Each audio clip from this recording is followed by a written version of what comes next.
From the federal level, we are pleased to welcome former U.S. Senator Kelly Ayotte, who will be joining us later in the program, John DeLena, either way, Associate Director of the DEA, Jay Fallon, Director of the New England High Intensity Drug Trafficking Areas, who is, oh, there, hi. From state government, we have Katya Fox, Director of the New Hampshire Division of Health and Human Services, Division of Behavioral Health. Kim Fallon, Chief Forensic Investigator from the New Hampshire Office of the Chief Medical Examiner. Sergeant Nicholas Cutting and Investigator Noah Dumas from the New Hampshire Liquor Commission. Kimberly Wade, Operations Director of the Bureau of Alcohol and Drug Services. State elected officials with us today include State Representative Peter Lovett. Former elected officials include former state senators, the Honorable Jeannie Forrester, Honorable Ned Gordon, and former New Hampshire Senate President Chuck Morse, and former State Rep Sue Hamola. From Grafton County, we have Deputy Sheriff Peter Chericchetti and Grafton County Attorney Marcy Hornick. And that's, well, I guess if I missed anyone, which is entirely possible, now's your chance, and elected officials are never shy. But I don't. All right, and so time for the applause.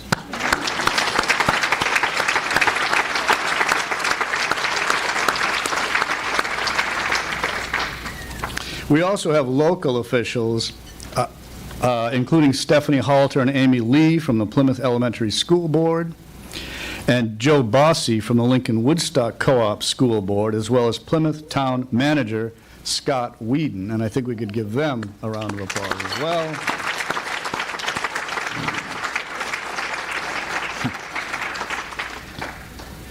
The Prevention Summit provides the opportunity to recognize community accomplishments in preventing and reducing youth alcohol, tobacco, and other drug use. We also use this forum to express our appreciation and to give special recognition to our coalition partners by hosting engaging speakers and authors to provide empowering information and inspiration. We are very pleased for the opportunity to welcome John DeLena, Associate Administrator of the DEA, as our keynote speaker. He will be the scourge of illicit fentanyl use. Interesting, I lost my place here.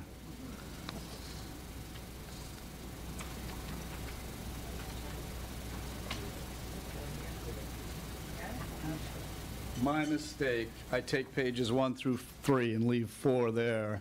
And of course, I don't have it memorized, so I stopped at fentanyl. I'll say whatever you talk about anything. Okay, or something else. A drug that has contributed immensely to the national and local addiction problem, resulting in thousands of tragic opioid deaths. We are also very proud to spotlight the accomplishments of our youth. In a world where so many efforts are short-term, we initiate long-term efforts to realize the potential and promise of our youth. Of course, we can only accomplish this work with the support of our grantors, and we're grateful to them. We appreciate the financial support we receive from all of them, who are all noted or described on the handouts at your tables.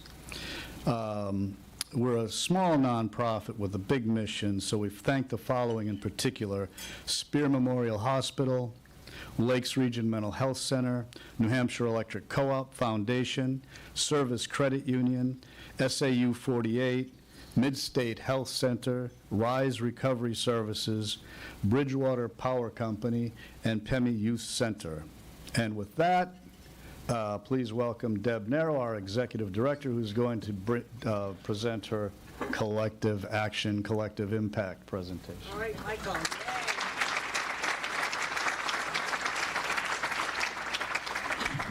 Thank you so much, Mr. Chair. It's a beautiful morning. Could it be any prettier, the drive up today? It's just spectacular.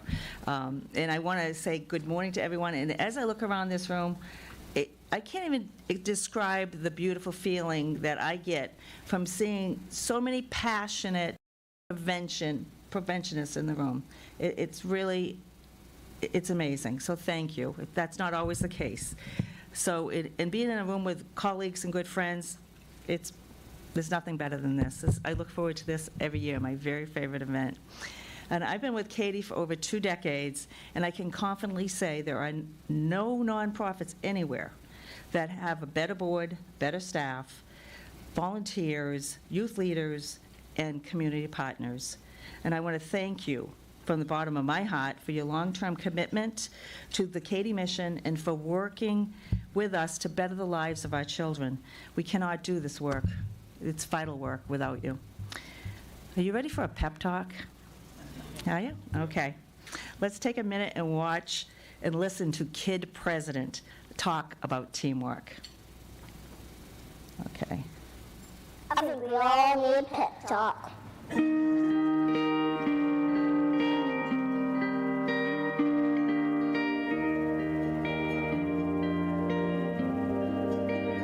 The world needs you to stop being boring.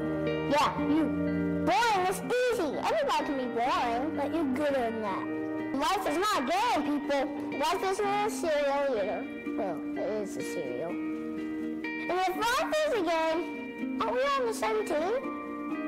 I mean, really, right? I'm on your team, be on my team. This is life, people. You got air coming through your nose.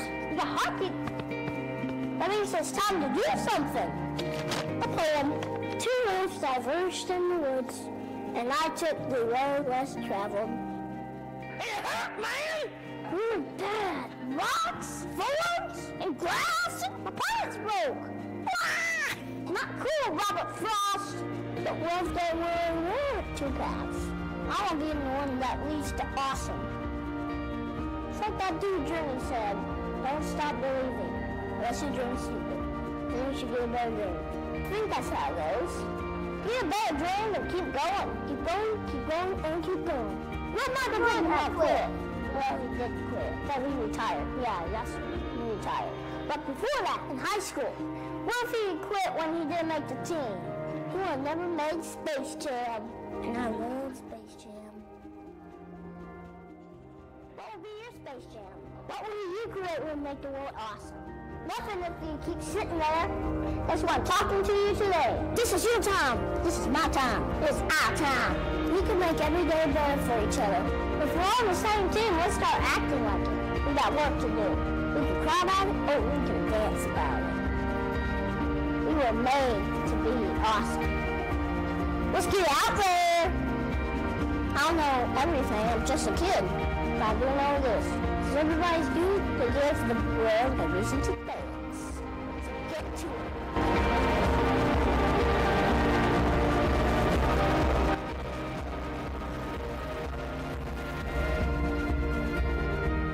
You've just been pep talked. Create something that will make the world awesome. Play ball.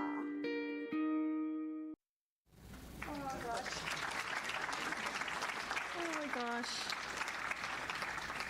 Isn't he the cutest? Oh my gosh, I just love that kid. So I think Kid President is spot on regarding teamwork. Together, it's the only way we can get this done, is working together. And we are building safer communities and drug-free kids. And it's not easy these days. There's so many obstacles, but together we're going to overcome them. Oops, there we go. I'd like to say that all of our children are as charismatic and resilient as Kid Prez, I like to call him. Sadly, we know that's not the case. Prevention begins with awareness, and knowing that, CADY designed these full-page ads for local and state newspapers to raise awareness about the connection between marijuana and youth mental health. Local YRBS data shows that youth in our region are higher in sadness, hopelessness, and suicidal ideation than statewide statewide averages, which are way too high. It's not a coincidence that the use of high-potency marijuana products is also very, very high, significantly higher. Last fall, as a former legislator, I was appointed to a 3-month legislative study commission on cannabis. Despite data from legalized states and evidence brought forward from subject matter experts, a bill to legalize passed the House and for the Senate, New Hampshire Senate, for the very first time this session. The legislature dismissed a child psychiatrist and addiction specialist from Boston Children's Hospital, a neuroscientist, a pediatrician from California, and a recovery specialist, all speaking to the serious mental health risk of high-potency THC, including psychosis and schizophrenia. The legislature also disregarded the findings of the study commission and our recommendation not to move forward with legalization. I often say that marijuana is the blind spot of our day. It's more clear to me than ever before that many will not see the danger until it's too late. We need to wake up to the high-potency dangers of THC to prevent addiction and save lives. I want to thank so many of you for responding to CADY and SAM New Hampshire, as well as Raymond Coalitions for Youth's action alerts. Over 500 messages were sent to the governor and legislature asking them to say no to legalization, and that was following our action alert that asked everybody to weigh in, and you did that. So thank you very, very much. Numbers matter to elected officials. Let's keep up the good fight. It's not looking good, but we're not going to give up. We're going to fight. This is not inevitable, and we will have no regrets if this passes. Let's hope it doesn't, for our children's sake. Our kids need to matter more than addiction for profit. Let's take a look at this slide. It was released several years ago by the CDC to illustrate the risk multiplier effect of several substances, including marijuana, to opioid addiction. As you can see, science tells us that marijuana is not a remedy to opioid addiction, as pro-marijuana advocates claim. Evidence shows that someone with a cannabis use disorder is 3 times more likely to be addicted to opioids. With legalization, there will be more high-potency THC on the ground, endangering our children and providing another on-ramp to addiction. As I said earlier, it's not inevitable. Let's keep up the good fight, and we can do it together, only together. Okay. So there's no doubt in my mind that connections change lives. Connections also save lives. To thrive, kids need more healthy connections in the community. We know there are 3 spheres of influence in their lives: the family, the school, and the community. Research shows that just one trusted adult can have a profound effect on the life of a child. As that trusted adult, you can help protect a vulnerable child by listening deeply and then connecting them to services in their community. We have many of our community partners here today, including Lakes Region Mental Health, Mid-State Health Center, and others, Pema Youth Center, that are there for our kids. All you have to do is pick up the phone and call, or go to findwellnh.org, and you'll be able to see what we have in our local community. Speaking of local community, on May 4th of this year, Plymouth State University events marketing classes hosted a community called Climb Above Addiction for the 7th year in a row on the Plymouth Town Common. This fun family event seeks to prevent substance misuse and addiction. We are very, very grateful to Dr. Bonnie Bichard and her enthusiastic students for being change agents. They raised over $10,000 for CADY's Restorative Justice Program and to help two struggling PSU students with scholarships. All right. Yes. So each and every one of us have to act as if what we do makes a difference, because it does. Something very small is powerful, recognizing as a young person when they walk into the room. Sometimes they feel invisible. Just saying hi and it can make their day. When you support CADY, you make a difference in the lives of children and youth in our own community, many of whom have lost parents to addiction and are being raised by grandparents. Stronger together, wow. I love that image. We've been pushing the boulder uphill for many years. I think I got that from you, Celeste, many years ago, and it's always a constant in all of our presentations, because we absolutely know from doing this work that substance misuse is a complex problem, and no organization can do this work alone. It takes the whole community. And Helen Keller said it best, alone we can do so little, and together we can do so much. It takes partnerships to push that heavy, and it's getting heavier, boulder uphill. And so thank you for being there for us and helping us to do this. Speaking of stronger together, I'd like to introduce someone to you who has added tremendous strength to the CADY team over the past 4 years. Sarah Roberts is our Associate Executive Director, and she is going to come and serve as the MC for the rest of the program. So please help me welcome Sarah.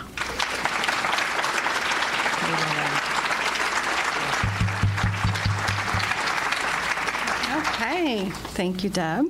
I don't know about you, but after hearing the Kid Prez's pep talk, I think we should invite him to be the MC next year. Yeah, he is. Okay, so before moving on, I'd like to take a moment to express my profound gratitude to those who've made this event possible. The tireless efforts of the CADY team and stellar volunteers, our generous sponsors, the PSU events team, and every one of you. Your passion and commitment to the health and wellness of our area youth and families brings the CADY vision to life. Today, we come together to celebrate our accomplishments and to thank each and every one of you for your support that you've provided along the way. Our hope is that you leave here today informed and inspired to continue the important work you do each and every day. So our YAC presentation is usually a crowd favorite, so I am extremely happy to introduce Brittany Dietz, our Youth Services Specialist, who will be facilitating this portion of the agenda.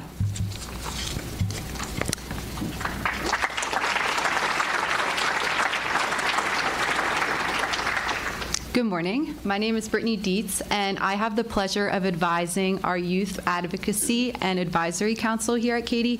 We call them YAC because that's quite the mouthful. They are a group of teenagers from Plymouth Regional High School that plan events and prevention activities for their peers and also others in the community. They are extremely hardworking, driven, and passionate. They show up every week, earlier than me sometimes, to get started on all of their projects. So they have a game show planned for you today. And for that, we do need one person at each table to be connected to the Wi-Fi on their cellular device. So I was asked to remind you of the Wi-Fi password. It's welcome, the number 2, PSU, exclamation point. So without further ado, I'd like to introduce our YACs. They can come on up. We've got Luke Legacy, Addie Englund, Ellie Englund, Violet Towers, Tate Heyman, Mackenzie Huckins, Leah Innes, and Harper Preston. Come on up, guys.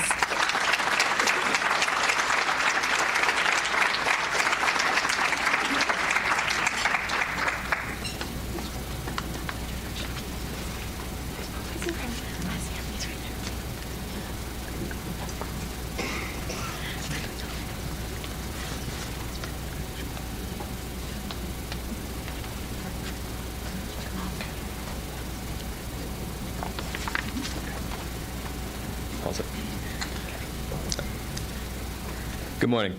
We're glad to be here today. The Youth Advocacy and Advisory Council program, aka the YAC, empowers and encourages us to inspire our community and peers with solutions to address problems relating to substance misuse. We're very busy with hands-on projects in the community, state, and in our school.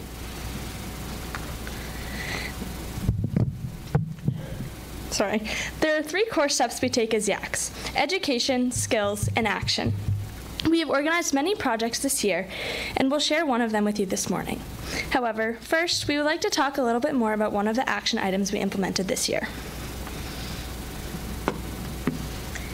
In February, CADY was nominated by a community member for the Bangor Savings Bank Foundation's Community Matters More initiative.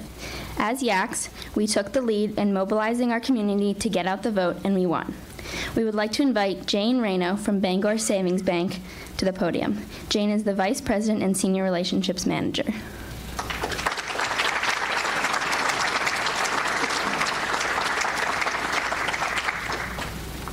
Good morning, everyone. I'm just going to give a brief overview of the program, and then I have a check presentation for you as well. So the Bangor Savings Bank Foundation celebrated its 25th anniversary in 2023 and awarded over $1.39 million this year, giving back to our communities. Originally created to help fulfill the bank's commitment to improving communities, the foundation was organized to advance scientific, literary, and educational pursuits and more. Today, the foundation continues the stewardship by awarding grants to further projects and initiatives that make our region more prosperous and livable. And it has expanded in its giving the areas of economic, workforce development, social and civil services, cultural and arts, and health and wellness. Together, the bank and its foundation increased annual giving to more than $4 million into the region, a testament to our steadfast focus on improving northern New England, local and statewide, economic vitality, while helping our communities thrive through philanthropic support. While we continue to invest in a broad range of organizations, all with important missions, we will remain an engaged partner committed to the belief that healthy communities result in a better quality of life for all. So, we will present the check to you. So, you guys want to come up? This is our check to you and your program. Deb, do you want to join as well? Come on over, man. I don't know, can we all fit in? Sure. Can we get in Let's here? go. Or should we move down a little bit?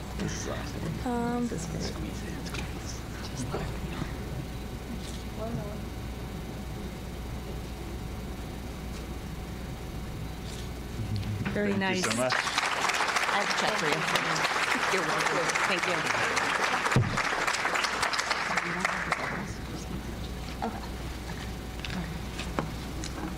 Do we need the bell or no? Here we go, no bell. Brittany, do we have the bell?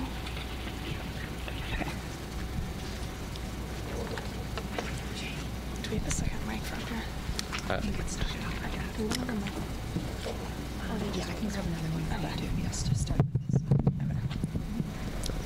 Thank you.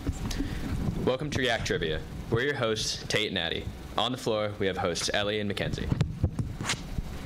During today's interactive quiz game, you'll compete with the people sitting at your table. Each table needs one person to join our game with their phone. You can scan the QR code on the screen now to join. Please name your team after your table number.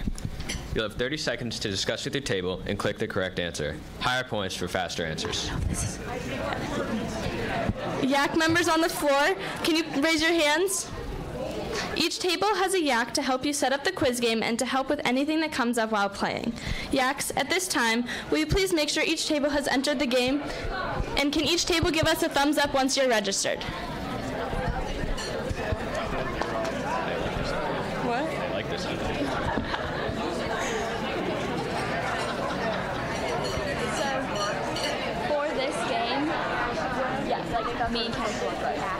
Wait.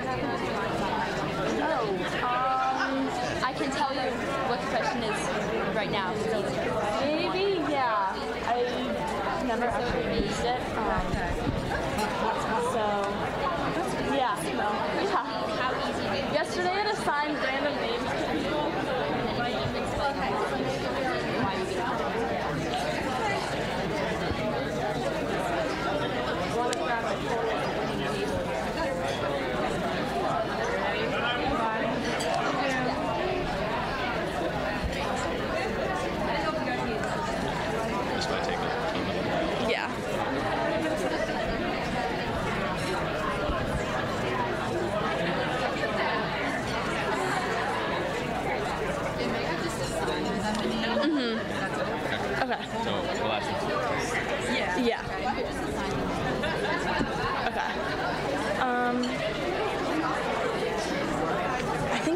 second mic up here. I think we should have a second mic up here. I think once if Brittany comes back.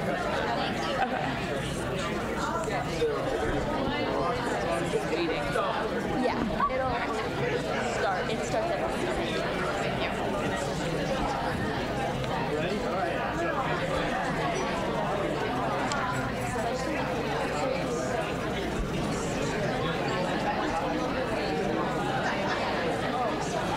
How's everyone doing? Can you give me a thumbs up if your table's all set? Are you guys connected? Does anyone need help setting up the game? Okay, looks like we're all set. All right, let's, if you guys are all ready, we can get ready for the first question. Yes. All right. Our first question. One Juul pod delivers as much nicotine as 1 cigarette, 10 cigarettes, 50 cigarettes, or 20 cigarettes?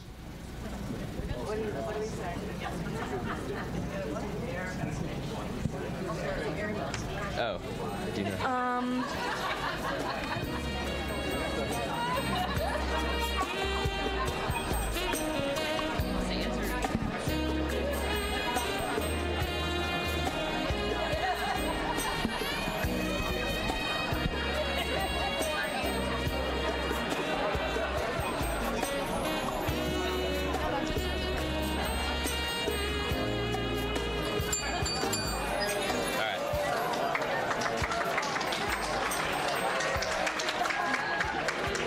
Down to Mackenzie at table 20 to see why they picked what they picked. Why did you choose your answer? Mark told me to. But we were a little confused whether it was one puff of a Juul or the whole thing. So that would have changed our answer a little bit. Thank you. Thank you, Kenzie. Okay. Now on to question number 2. True or false? E-cigarettes have been proven to help smokers quit. I know this one.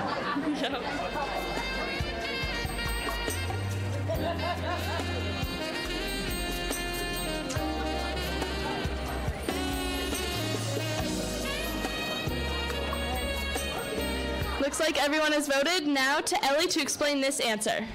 Contrary to some beliefs, e-cigarettes are not approved by the FDA as a smoking cessation tool. There's no scientific conclusive evidence that e-cigarettes are safe and effective for quitting smoking. Thank you. On to question 3. True or false? Teens abuse prescription drugs more than any other illicit drug except for marijuana.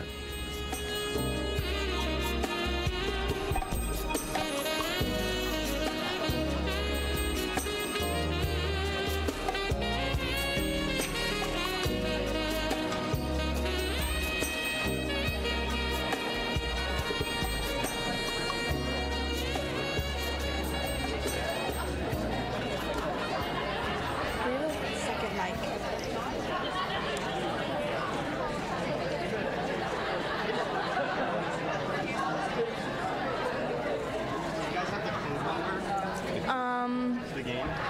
No, I don't. Luke. Ask Tom. Tom would have it. Everyone's voted. All right. Now down to Mackenzie at table 19. Or 16. Oh, what? I'm sorry. were you surprised by the answer to this question? Very. Alrighty, thank you, Mackenzie. And on to question number 4. This question is true or false? Prescription drugs are safer to abuse than illegal drugs.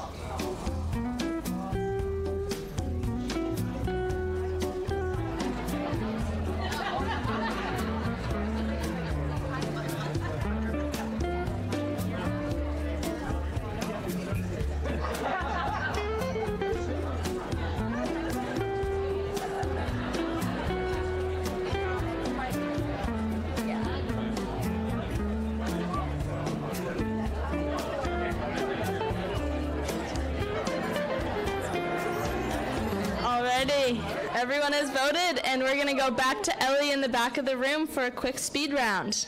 Okay. How easy do you think it is for teens to get their hands on prescription drugs?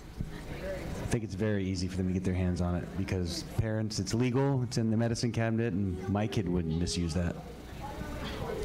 Thank you.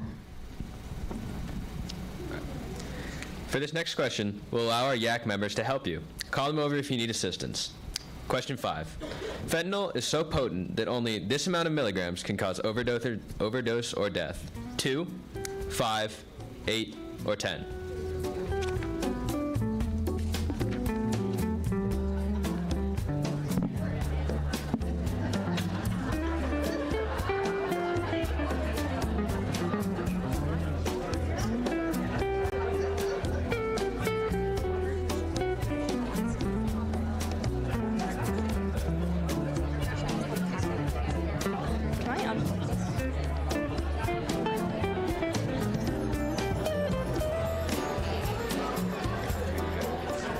Alrighty.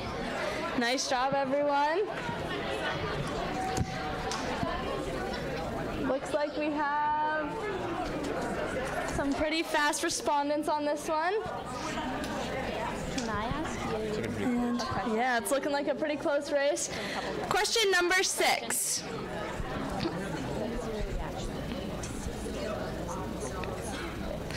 Unless the smoking rate changes, how many youth under 18 alive today will ultimately die from a tobacco-related disease? 2.6 million, 3.6 million, 4.6 million, or 5.6 million?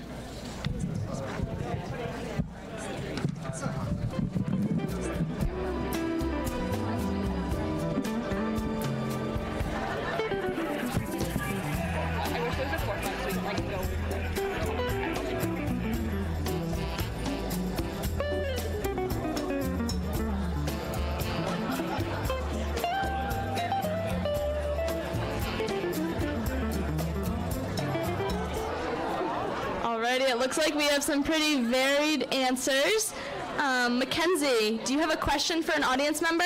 Yes. In your line of work, how common is it for you to see people smoking? From what you can tell, what is the primary age group? 25 years old. Thank you, Mackenzie. On to question 7.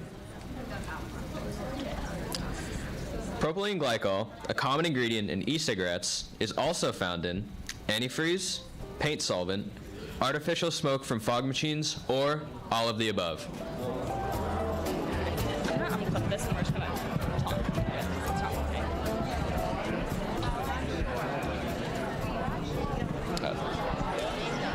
Yes, we got automatically assigned that.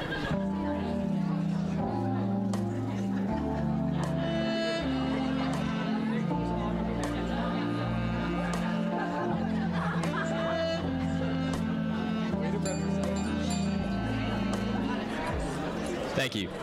Down to Ellie for an audience question.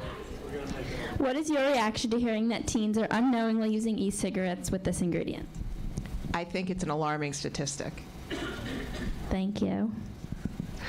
Awesome. And looking at the leaderboard, it looks like whichever team is named the Hustler is in the lead, but with Sarah Test as the fastest respondent to that question.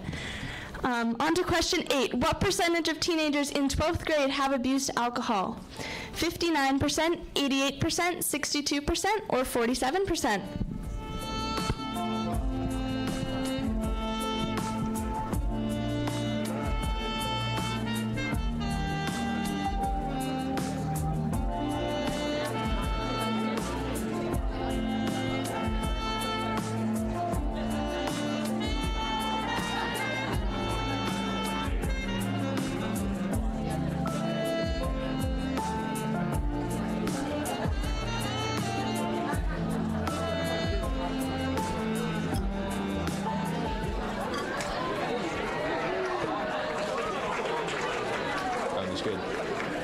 Thank you. That one was a little unexpected.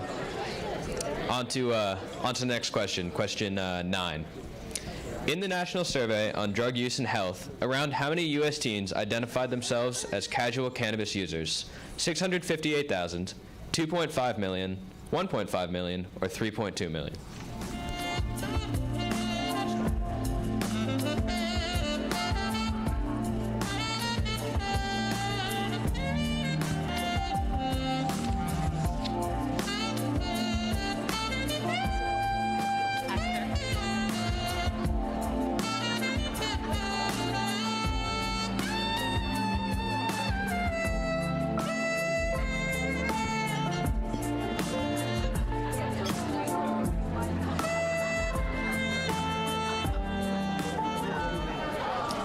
Down to Ellie to see what you chose. Why did you choose your answer? I didn't choose that, she did. But I think that you chose the right one, right? Oh, we chose the wrong one. We thought it was more. Thank you.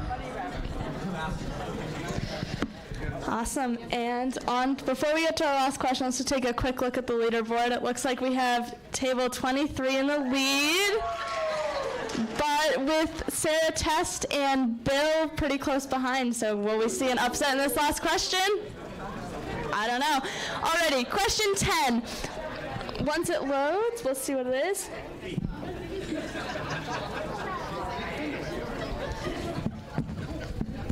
Alrighty. By what percentage did drug use increase among 8th graders between 2016 and 2020?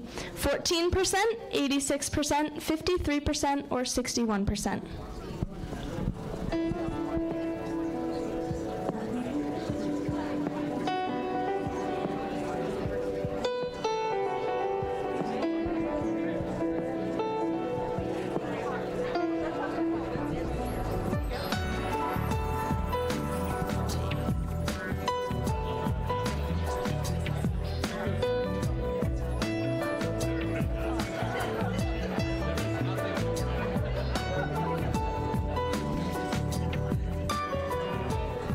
And the answer was 61%. Let's get that leaderboard pulled up and see who pulled off the win.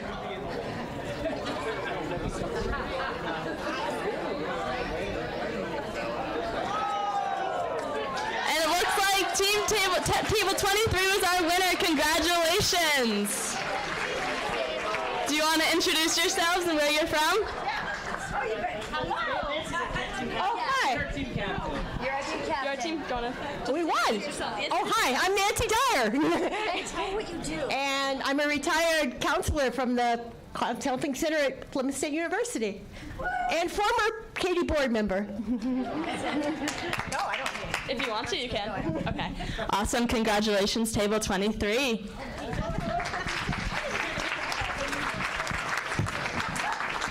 Thank you for participating. We appreciate your support as we continue to educate our peers about alcohol and drug misuse.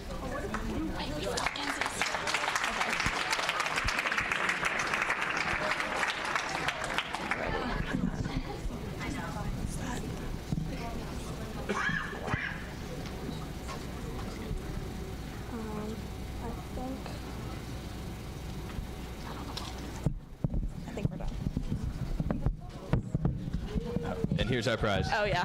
You guys get some bubbles.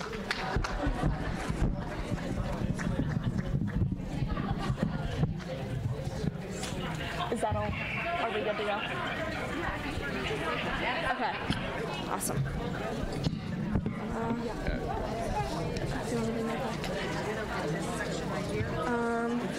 Need that before you sign off, okay? Okay. Okay. Thank you all. Everyone in this room is here today because you care about prevention. You care about our generation and leaving this world a better, safer, and healthier place. Thank you for caring, and thank you for your continued support and allowing us to share our quiz game with you. Thank you very much.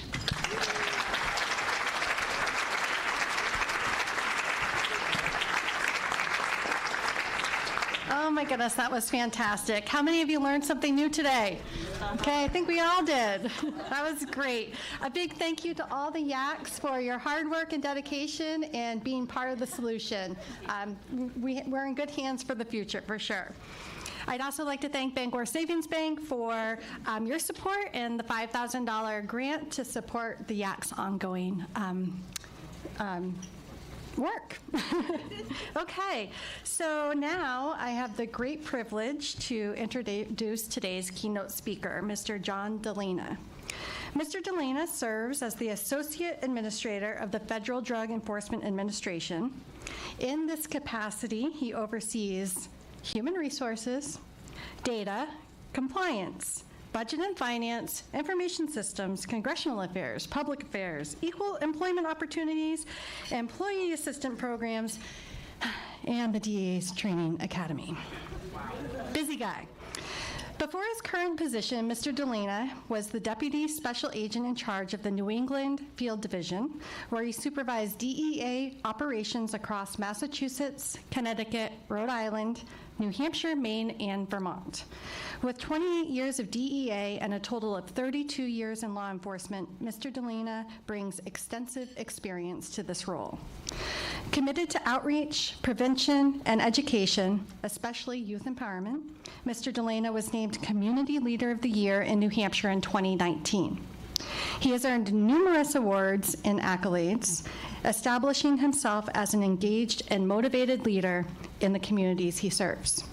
We are very honored that John traveled from Bedford, not from DC, to present his keynote, Empowering Youth, Tackling Fentanyl While in a Race to Save Lives. Please help me in welcoming Mr. John DeLena. Thank you. Well, that was a heck of a intro. I think, Tim, am I on here? And can we shut this one off? Thank you very much. So first of all, to the YAC, you know, it takes a lot for kids these days in 2024 to get up in front of a group like this and just be able to carry on a conversation, to not be hunched over in their phones, and to actually deliver critical, you know, important information that all of us got engaged just listening to them. So to all of you, I applaud all of your efforts. It takes a lot to do that. Don't take that for granted, because for those kids that are now in their phones, look up here, come on. Trying to give you some credit. If you continue down that path, if you just have just a little bit of grind in you, there's so many kids right now that don't, and you will be a success no matter what you decide to do, and maybe you'll end up working for DEA at some point. I hope you'll consider that. I have a slideshow. I think I set it up so it's going to just rotate on its own in the back, because I don't want to spend a lot of time reading slides. If it doesn't, I'll just start clicking them as I go.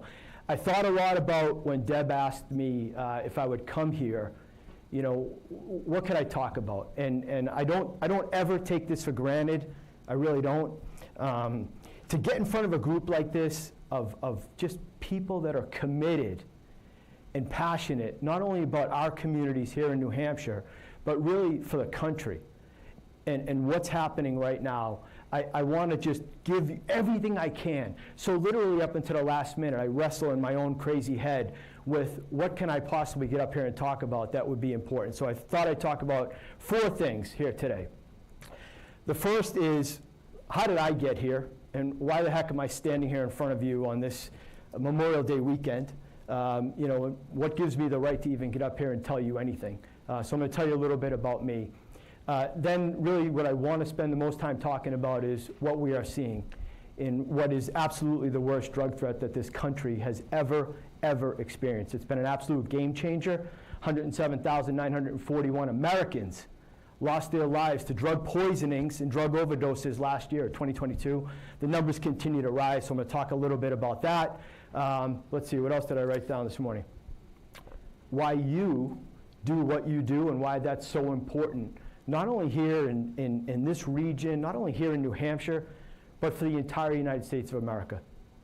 Everything you do by showing up here today and being part of what we're talking about has an impact on this entire country right now, because this fight that we are in, this race to save lives that we are in, is so important.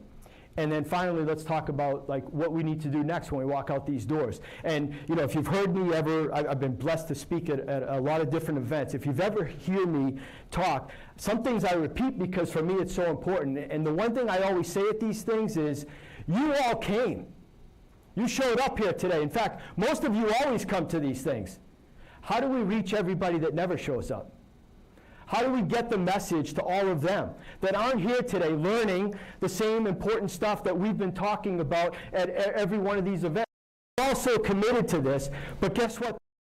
People still out there right now that never could have answered one question right that the Yak kids put on. Just how deadly fentanyl is. You all got 2 milligrams, right? You've heard that enough. You know that it's enough to fit on the tip of a pencil. But so many people still in this country, so many people outside of this room don't understand that. So how do we get that message out to them? So let's talk a little bit about me. I am in my 28th year with the Drug Enforcement Administration. Man, whew, it flies by. It really does. I'm in this position, thank you for that ridiculous introduction and title. 2 years and about 7 months ago, the administrator of DEA called me. Usually when you get a call like that from a 202 number in Washington, D.C., you either are in a lot of trouble or you're about to get transferred. And I was at my house in Bedford, which I love, and never, ever wanted to move ever again. I've moved a lot for DEA. I've moved my family, I've disrupted my family, I've taken all those moves, but I was like, this is home for me. I love New England, I love what I do here in New Hampshire. And this newly appointed administrator of the Drug Enforcement Administration, Ann Milgram, called me and said, I'd love for you to come down to DC and help me. And I said, wow, that sounds like a great opportunity. I really don't want to move. And she said, no, just come down for about 60 days and just help me sort of figure out some things to get this thing off the ground. I think you're the right person. You know, you can't say no to that. Kids, again, when somebody in a position of authority calls you and asks you to step up, you have to say yes. So I did. I went down there for 60 days, and that was 2 years and 7 months ago. And so for the last 2 years and 7 months, I fly back and forth to Bedford almost every weekend, and I've just been so committed to what's happening. And a lot of it is because of the path that I came through. I was a young police officer in Collier County, Florida, at a time before, I try to tell this to my kids, at a time before there was the internet or cell phones.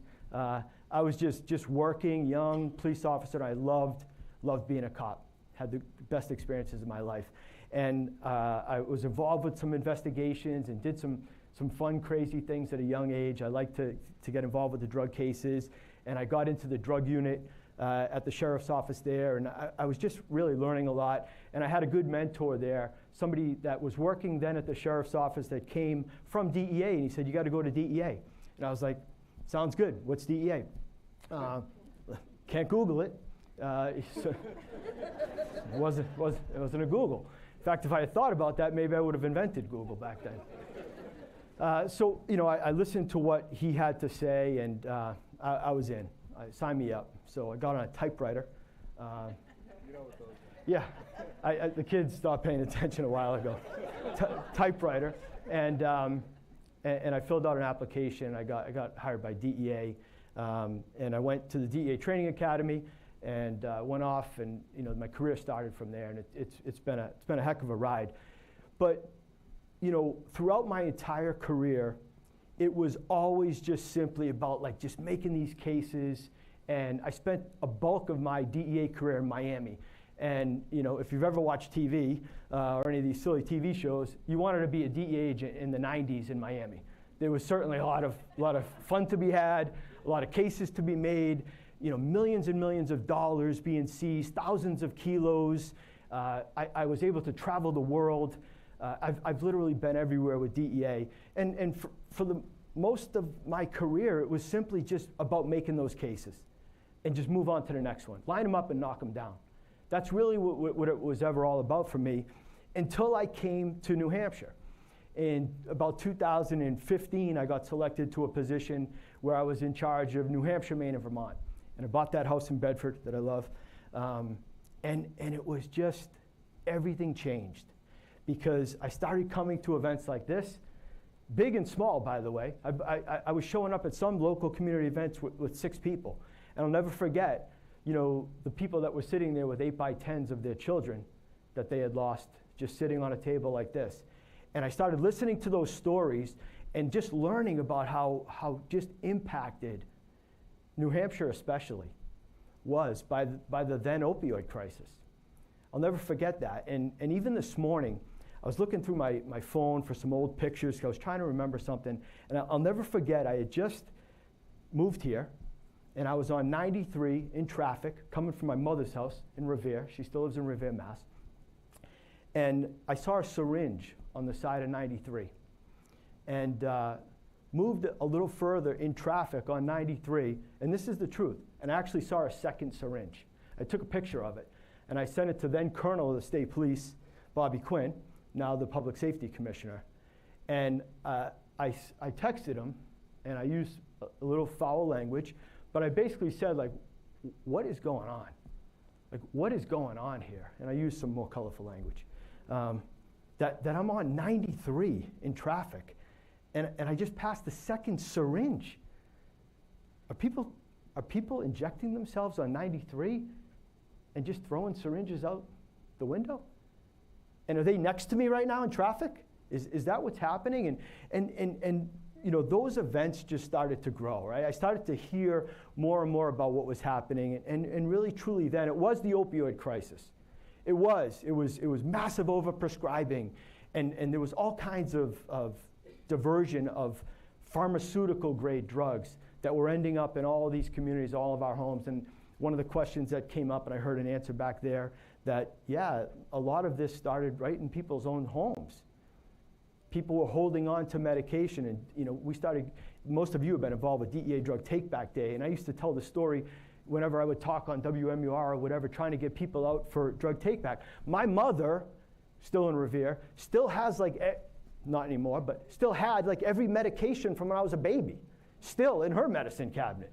She had like some eardrops from like 1971 in case I ever needed them again.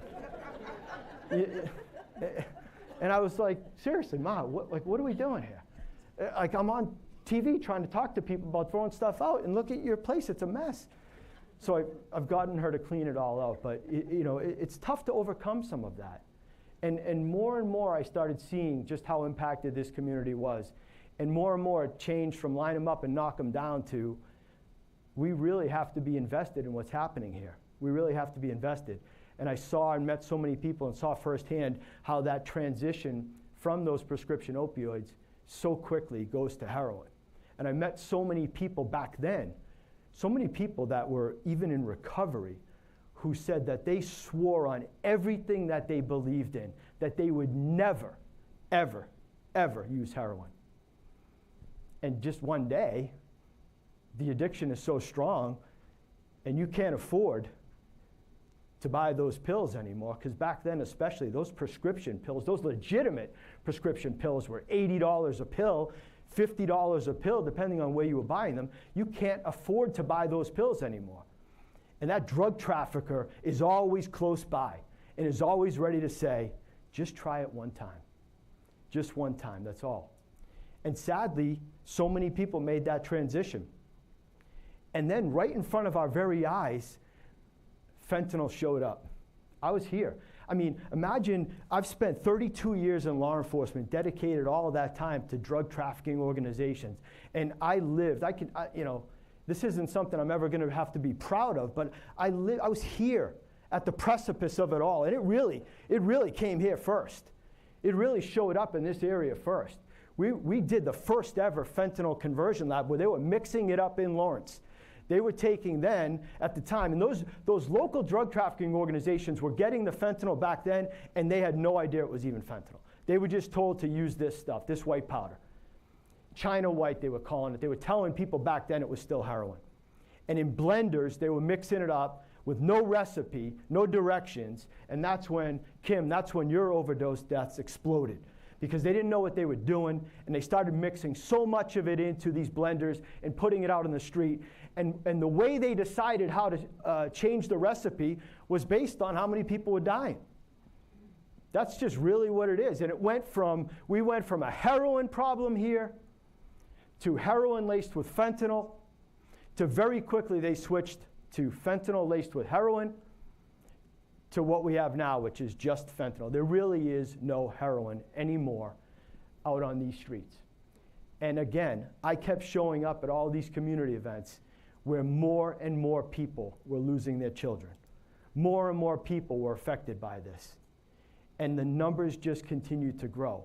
So for me personally, you know, it truly has been a game changer.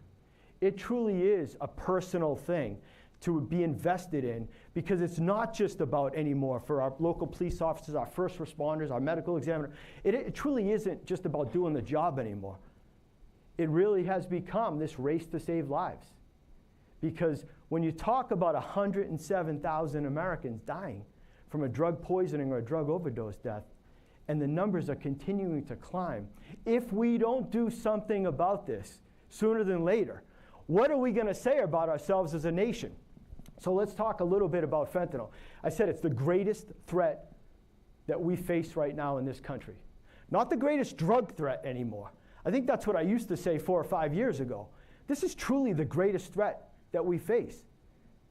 There's countries right now that are at war with us. It's just not a traditional war. And they're winning because so many people in our communities, right here, this is no longer something that you just watch it on the news. It's in all of our communities right here. We're losing too many of our brothers, sisters, fathers, mothers, neighbors, friends.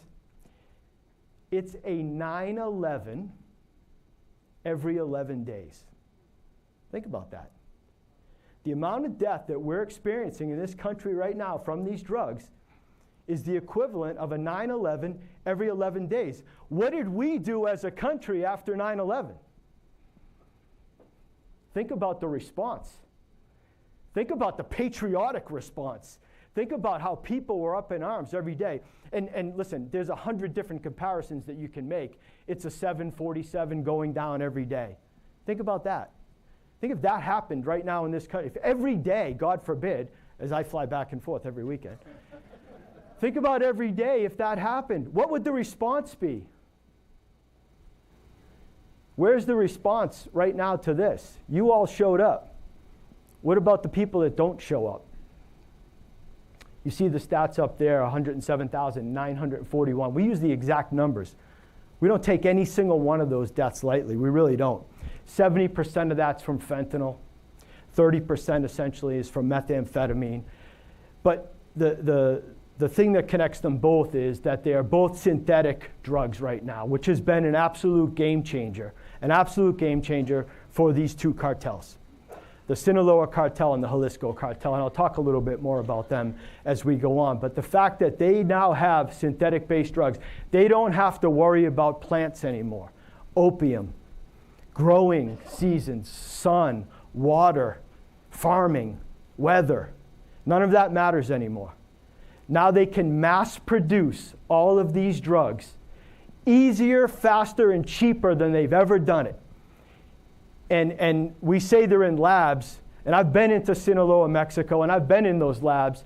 They're dirty, disgusting, filthy labs in the middle of the jungle with no oversight, no R&D. They're just pumping these drugs out, and any one of their members of their organizations can do it, and they're doing it all day long. They're mass producing these pills and this powder at record rates.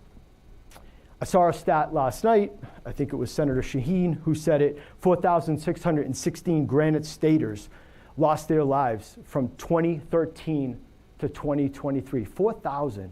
This is a state, by the way, and when I got here, we have so few homicides, thank God, in the state of New Hampshire. We don't lose a lot of people to violent crime in the state of New Hampshire, thank God.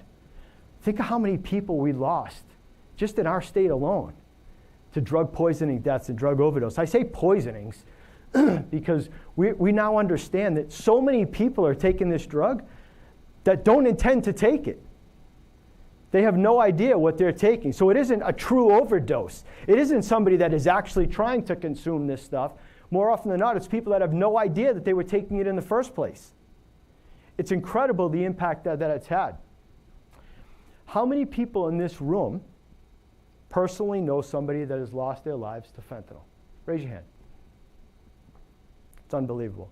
The Rand Corporation has recently released a study, I think that's one of the slides that I have up there, that says 42% of Americans now know somebody personally that has lost their lives to this drug.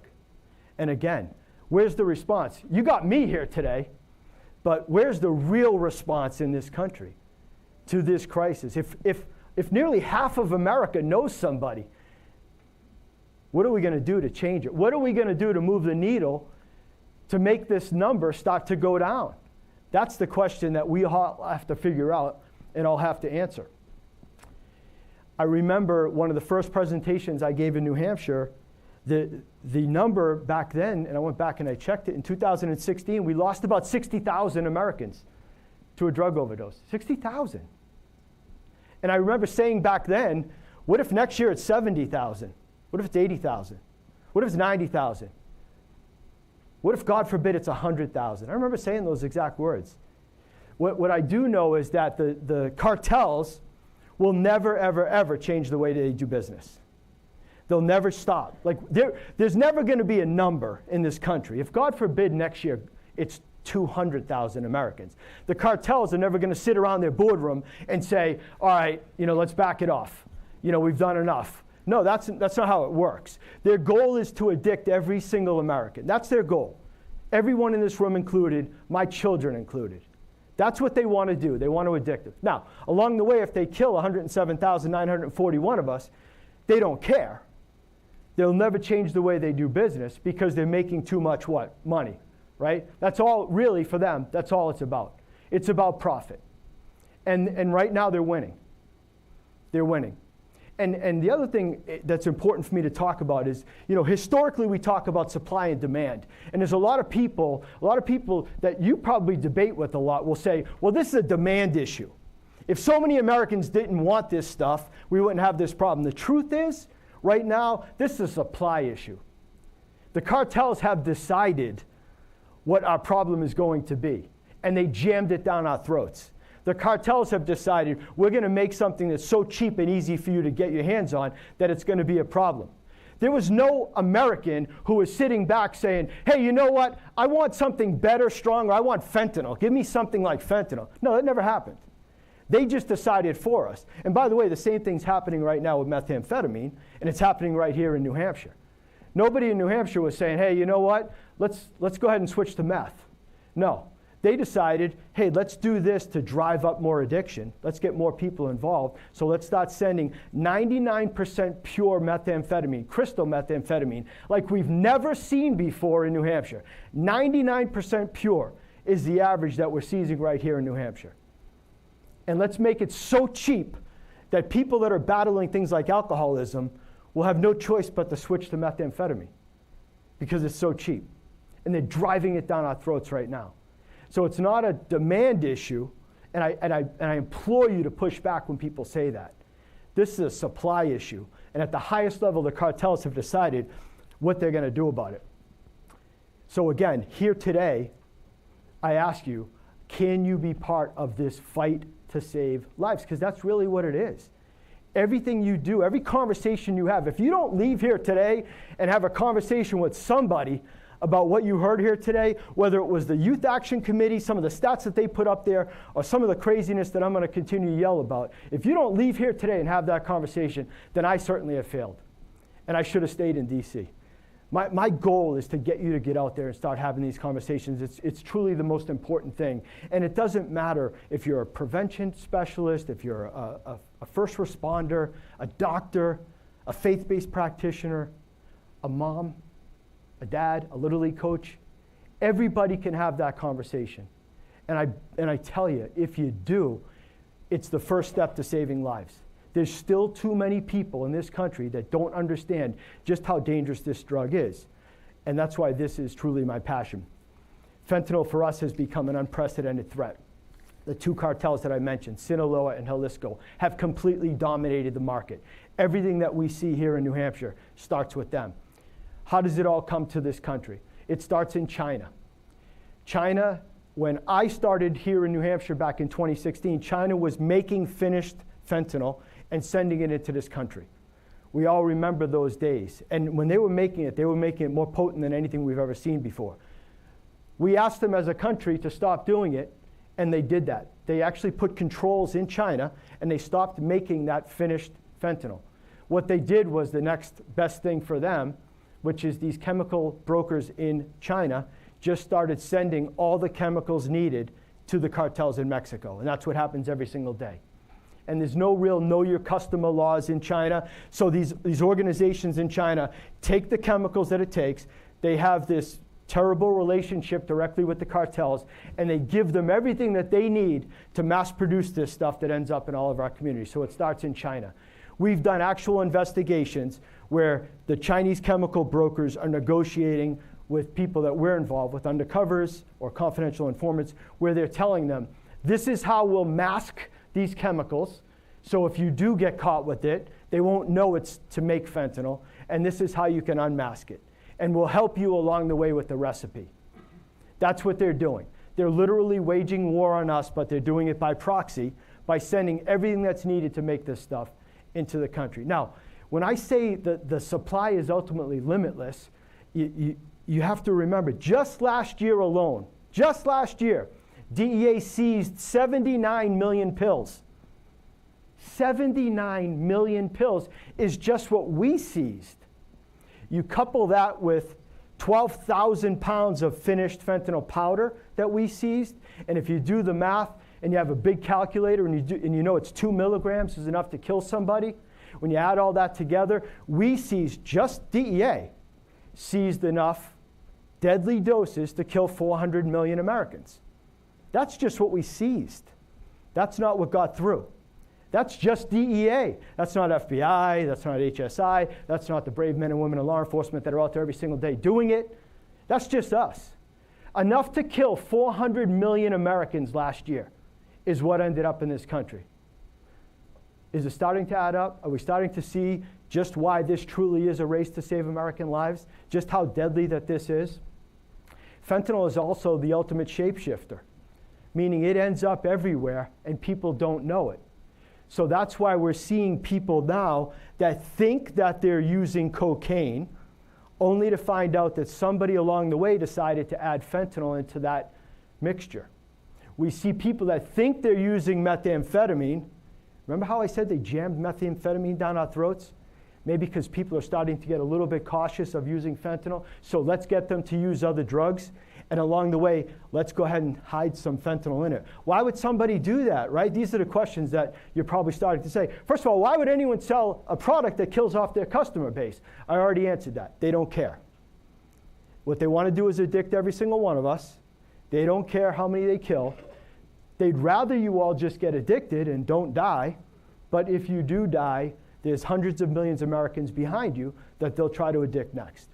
Now they're mixing it into other drugs because they know people are willing to use other drugs. What does that mean for us? Well, in New Hampshire, we're really proud that we have Narcan, naloxone, that's so readily available for people to use. Thank God. Thank God, because the 4,616 number would be through the roof if it wasn't for that. You know who doesn't carry Narcan? People that don't think they're using fentanyl. People that think they're just using cocaine. People that think they're using methamphetamine. And the truth is, the cartels have said, we don't want somebody who's an occasional cocaine user. We don't want somebody who's an occasional methamphetamine user. We want you to be addicted all day, every day. So we're going to slide in that fentanyl without you knowing. We also start to see, across the country now, we see what we call mass casualty overdose events, where multiple people at the same location or the same party are suffering from an overdose, a poisoning, and dying. 5, 6, 7, 8 people. You read the story, perhaps. The Kansas City Chiefs were in the playoffs. There was a party going on, and multiple people were found dead in a backyard. Mass casualty overdose event. People that thought they were using another substance. Now somebody from the medical examiner's office there says, hey, this is what was actually in their system. And through the investigation and through the interviews, they found out nobody knew they were using fentanyl. We see that across the country. But the most glaring and obvious way that they're doing is with the fake pills. So again, these are not prescription pills being laced with fentanyl.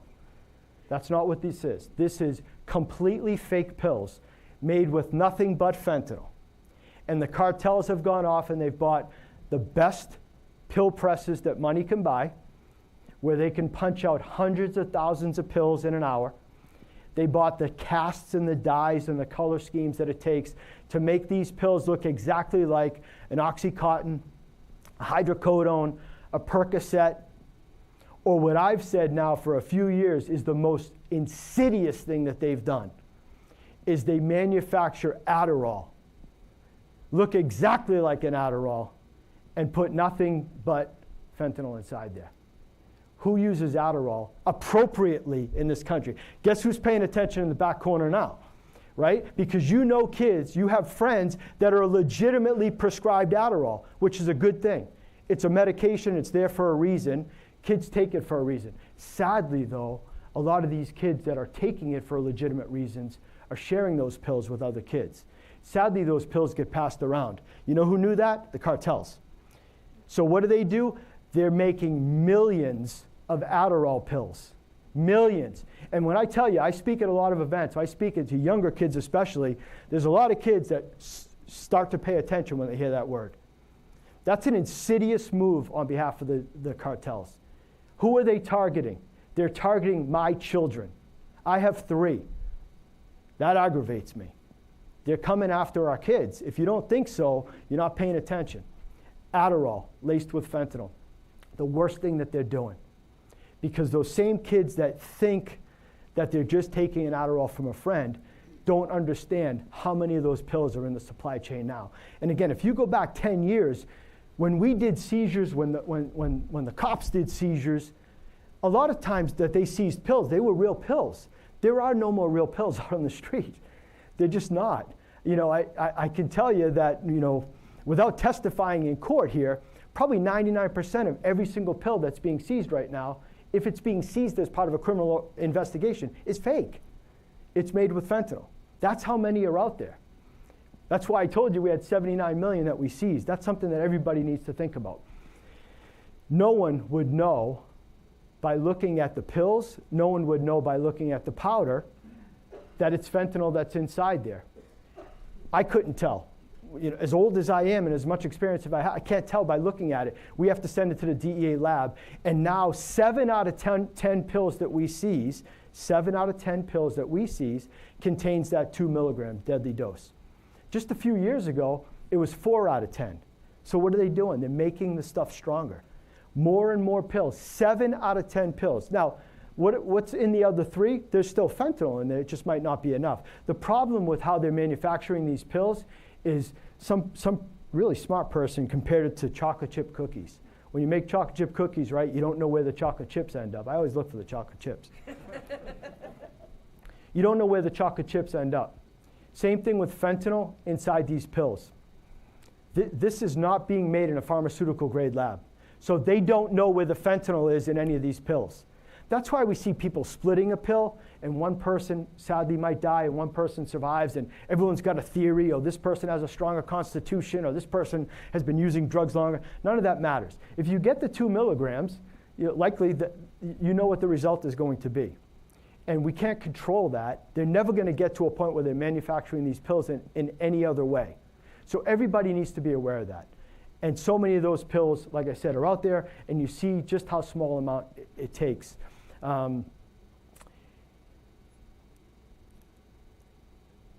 The fact that the cartels have dominated the market, the fact that the cartels have literally changed the way we do everything, and it doesn't, from Manchester to Miami, from Laconia to Los Angeles, it doesn't matter where you are, all the communities are experiencing the same thing that we're talking about. Everybody's seeing the uptick. You know, it took a while. New Hampshire was really at the precipice of fentanyl, and there was some place, New York was saying, hey, we're a heroin community, we're never going to change. Every single community has changed, and it's fentanyl now. That's literally everywhere. Methamphetamines exploded here. We have New Hampshire citizens who have relocated down to the southwest border to buy meth and to ship meth up here. We're seeing it particularly in this region and in the North Country. We're seeing an explosion of methamphetamine. Something that we need to pay attention to, something Jay Fallon and I have been talking about now for a couple of years. And sadly, the warning signs that we saw came true, and they're there. Let me see what else I could talk about. Nitazines and xylazine. These are two finished products that are now being manufactured in China and ending up in all of our communities. The nitazines are 50 to 100 times more potent than the fentanyl that we're seizing. Xylazine is a veterinary drug used to tranquilize horses and large animals. And people started mixing it in with the fentanyl. A couple alarming things about that is xylazine is resistant to naloxone and Narcan. So all the work that we've all done, getting Narcan and naloxone out into all of our communities to save lives, is now being overcome because now they're making the deadliest drug we've ever seen more deadly. If that's possible, think about it. They've taken the deadliest drug that we've ever seen in this country and they said, it's not enough. Let's make it even deadlier. So they've started manufacturing. In the beginning, we were seeing that they were stealing it from veterinarians. Now they're just manufacturing it themselves. The same way, chemicals from China, they're manufacturing this stuff and it's ending up in all of our communities. People smarter than me can explain to you the ultimate impact it has on all of the bodies as well. When you see those images of people that are suffering sores and just the most horrendous type of damage to a body, it's from that's being mixed into these drugs. And it has a differing effect when people are injecting themselves with fentanyl. That's why people want it, sadly, but it's out there. Those are two things that we need to be aware of. Talked about that. Let me see, Deb, I want to make sure I hit all my big points here.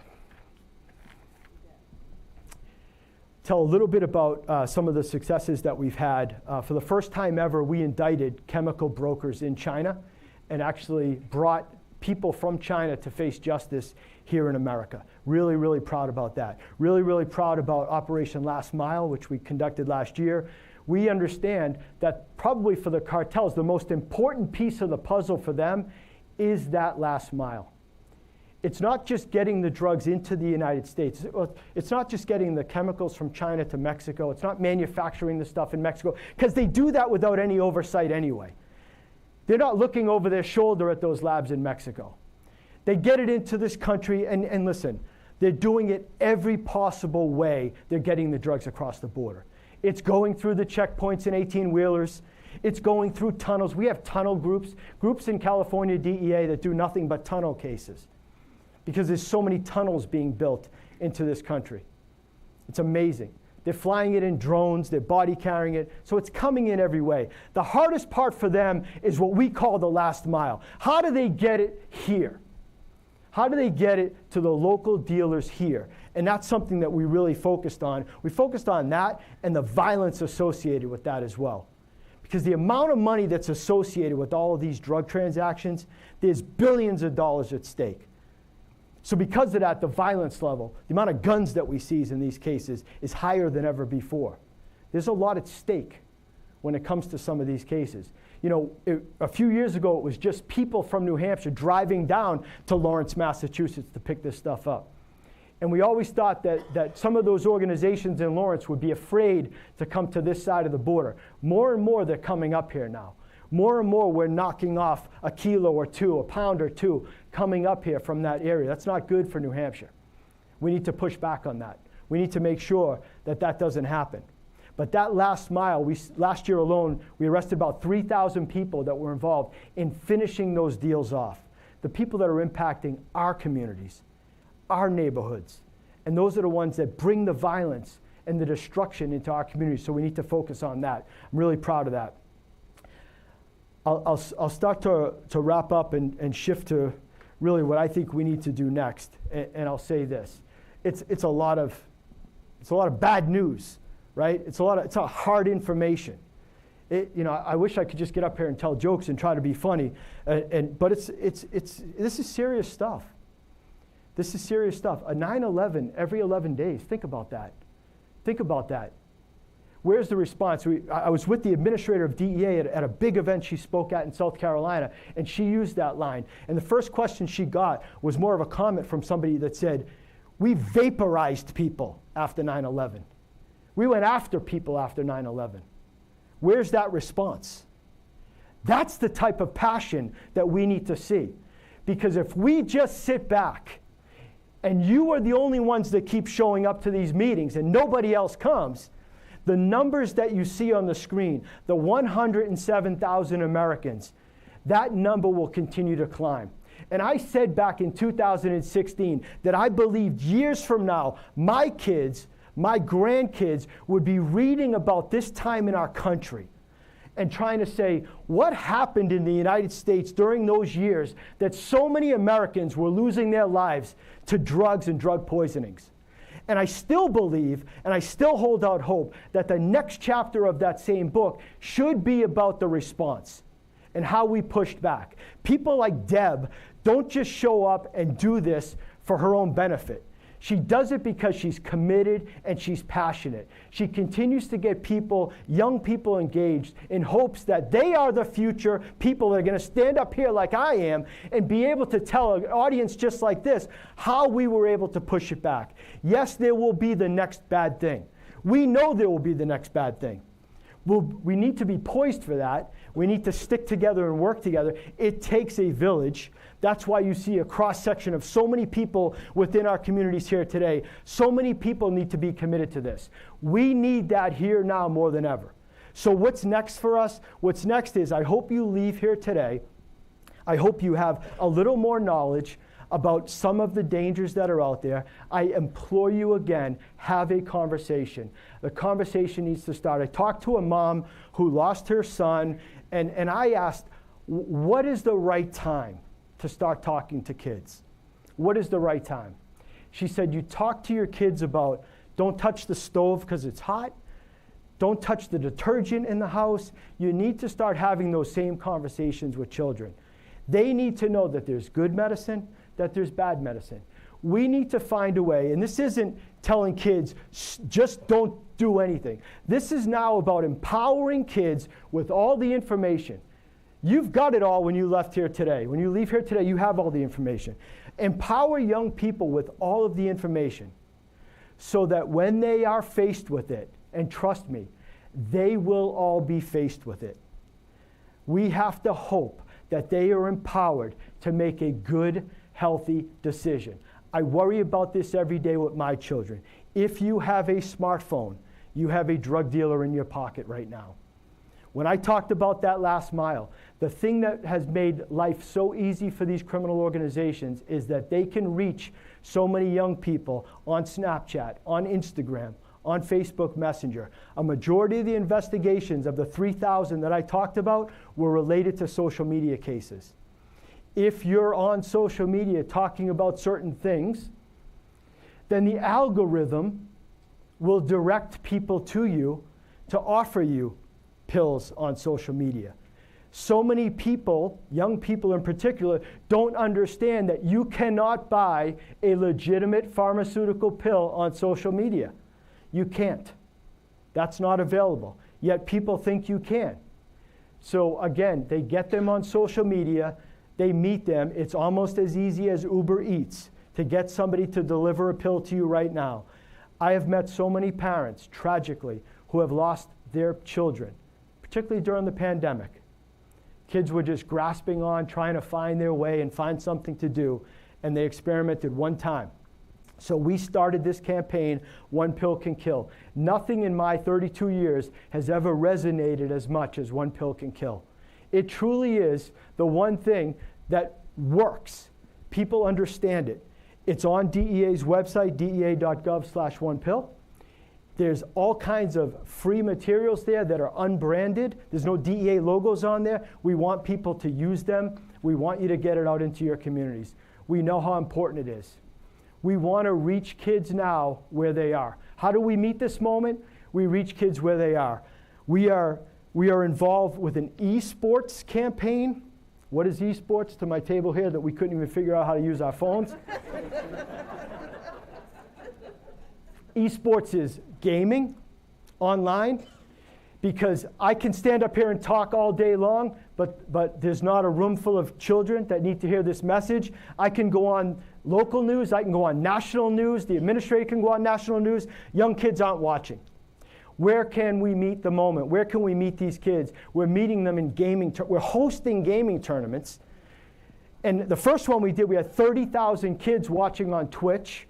We have young people, young influencers. There's a young girl, Ava Michelle, who's an actress, a model, a social media influencer. She has a couple million followers on all of her social media sites. She lost her brother, Devin, to a fentanyl overdose. She went on TikTok right afterwards and made a video that went viral. Look her up. Look at some of the stuff she's talking about. It's incredible. She's joined us in this. So we're hosting these events because we have to reach more people faster. It's just not working. What we've done up to now isn't working. So whatever it is, whether it's esports, whether it's Super Bowl, and I was very lucky I was able to do that. Went to the Super Bowl all week to get out there on Radio Row to talk about how important this is. And you know what I found? And listen, I'm a Boston sports fan. I love it, and it was great. I mean, it was heaven for me to be there. What I found was we did 17 radio interviews from around the country. Every single person we talked to had a personal story. Every single person has a personal story that's tied to this. That's the 42% of Americans that we're talking about. So there's a lot of stuff that's out there. The last 2 points I'll make is we started hosting family summits. We did a national family summit 2 years ago. We invited families that have lost their children to come in and share experiences. It was important on two ways for me, 2 levels, for me and luckily for the administrator. We wanted to learn from families what their experiences were so that maybe we could change the way that we're doing business. And we did. We actually started to use the term poisonings after that because so many people told us about their experiences. The other thing that was really important for me was so many of those parents are now out doing outreach. So many of them are out there getting into schools and getting into their communities. And having done a little bit of that myself, I knew how important it was that they were armed with the most current, correct information because everything they say was going to be fact-checked. There's a lot of people that are trying to knock people down that are out there spreading this message. So what I didn't want is somebody to go into a school or go to a community group or go on the news and say something that's not factually true. We share all our relevant information. We share all of that data with people because we need them to get out there. They truly are a force multiplier. They're getting into schools now more than we're able to. So I think that's important. The other thing we started is the Faces of Fentanyl Memorial. It's an actual memorial wall in DEA headquarters where at the first event we did in headquarters, we asked parents if they wanted to send a picture. We'd put it up on the wall. And we expected 200 pictures. We now have about 10,000 pictures. We only have space for 5,000 pictures. We invested in a digital kiosk that's going in next month so that the pictures that go up, people can come and visit. It has become a living, breathing memorial. People come all day long. The lobby is open to people to come, and they just spend time there memorializing their lost loved ones. The very first thing I said when I saw the memorial when it was being built is, what I see there is the faces of America. There's young people, there's old people, there's people from New Hampshire, there's family friends that I know that I've now hung the pictures up myself. There's DEA employees that have family members that are up there. It's impactful. It's a reminder to the men and women of DEA that show up for work in that building every single day why we do what we do. It's our call to action. We want to do more. We're in spaces that we've never been before, and that's why I'm so thankful to be here today. So, Deb, if there's time, I'll take any questions, or I'll stick around, and I'll take them later. What would you prefer? How about 5 minutes of questions and then... 5 minutes of questions. Young ma'am, yes, please. Kratom. So, yeah, thank you for the question.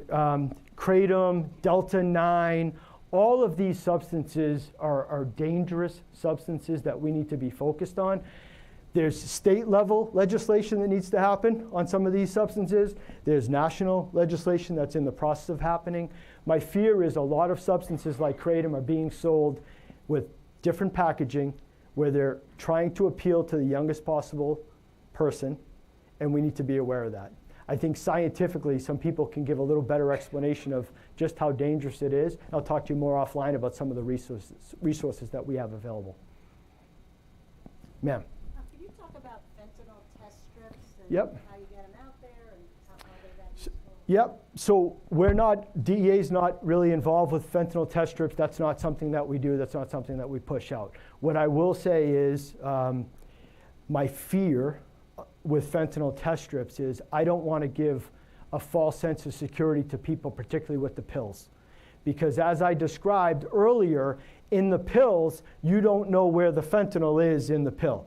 So unless you essentially use the whole pill to test it, you'll never know if you're getting a true sense of whether or not there's fentanyl in the pill. And that worries me, and you can understand why. Ma'am. Can you tell me what the logic behind for cannabis rescheduling, marijuana rescheduling, jumping from Schedule 1 to 3? Yeah.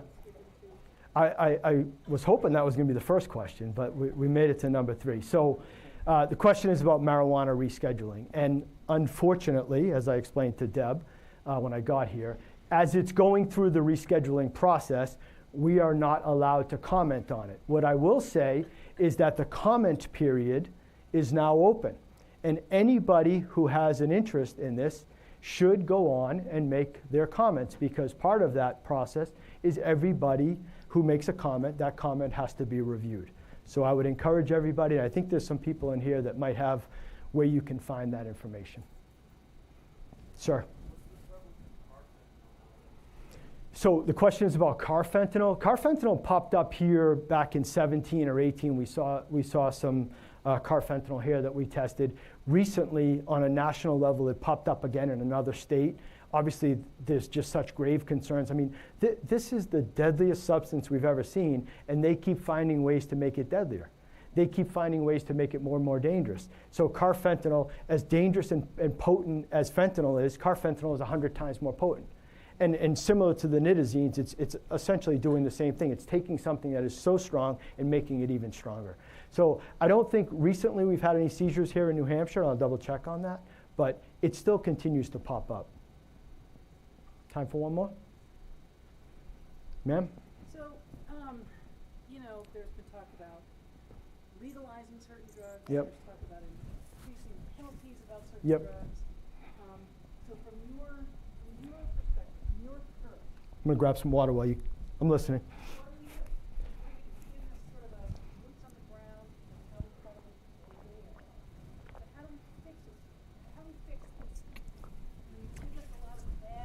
Yeah.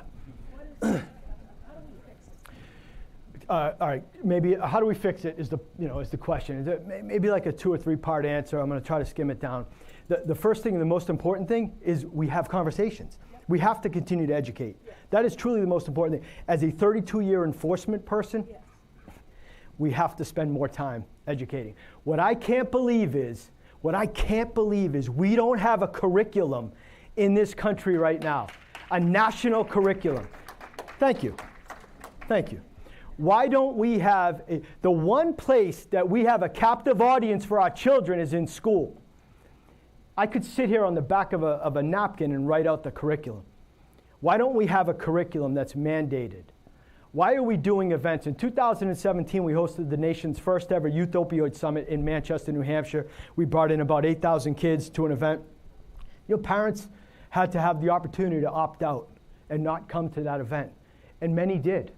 Many didn't send their kids to that event. So what I say is, and trust me when I tell you this, there's a couple things you need to know. In the 2 years and 7 months that I've been working with the administrator in DEA headquarters, New Hampshire probably comes up about 6 times a day. Every single thing that we talk about, I find a way to compare the successes especially that we've enjoyed here in New Hampshire. New Hampshire is the gold standard of how we do business, and I wish the rest of the country followed sooner. That's number one. I wish that we could take that model and get it out there. So when I'm there in DC, what I talk a lot about is where is the school system in this? We have so many organizations that are trying separately to do things, even in silos trying to do things, when the one thing I think we should all focus on, and I promise you, that is the one thing that I'm focused on right now. And it doesn't matter if I'm still a DEA agent or in my retirement life, I will continue to beat that drum.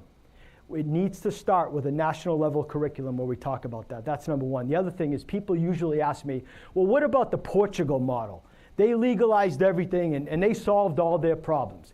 Well, the truth is, and the last time I was in one of these rooms and somebody asked me, there's a recent article in the Washington Post that talks about just the truth behind the Portugal model and how truly years later it really isn't working. But more important comparison than the Portugal model is the Portland model.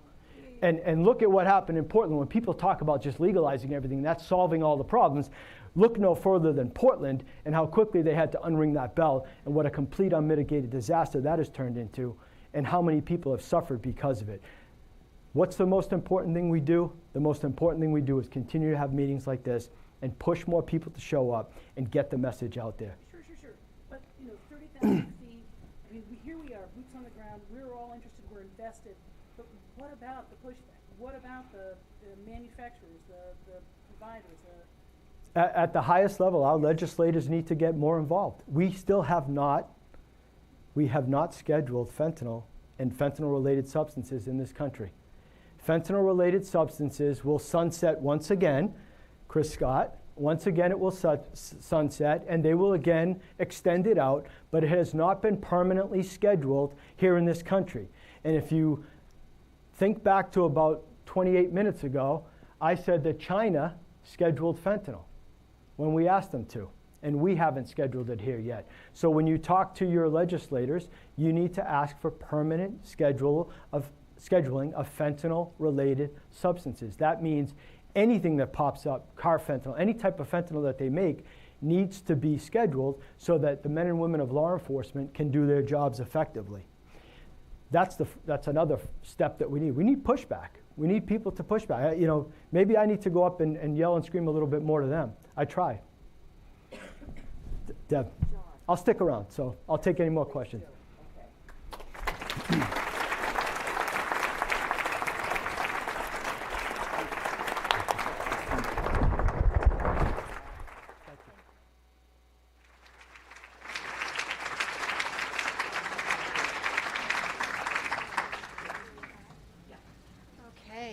Thank you, John. The work that you're doing is truly commendable, and we really appreciate you being here today. The clock in the back of the room is incorrect. So we're at about 10:20, and we would like people to be back in their seats by 10:35. That gives time for Triggered to get set up and for you to network and have time with some coffee, tea, pastries, and check out the resource tables.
Stop the outbursts.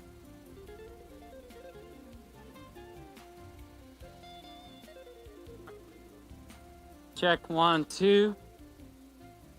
Check 1, 2. Check.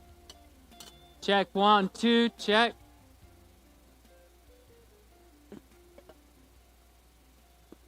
Hi, my name is Michael. Hi. Check. Check 1. Hi, my name is Michael. Yeah, it needs to be like that, I think. That's probably good. Okay. Michael, Mikey, Michael. It doesn't need to be louder than that, because now I'm getting that staticky weirdness. But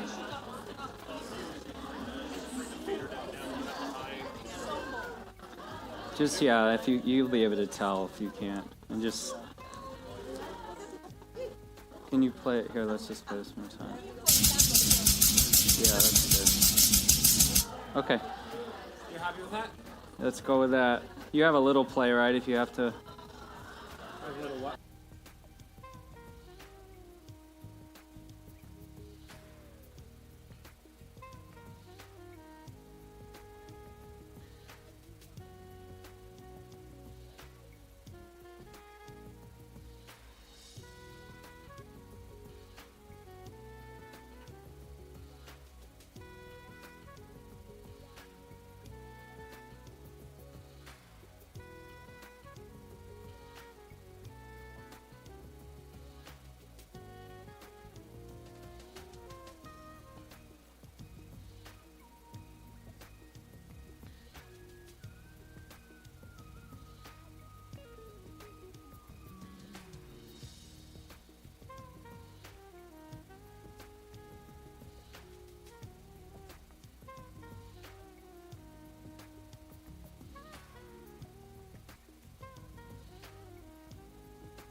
I hate to break up all of the networking that's going on, but if everybody could kindly make their way back to their tables, we're going to get started shortly.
It looks like most people are pretty settled. If we can just wrap up the last conversation and find your way back to your table, that would be extremely helpful. Thank you.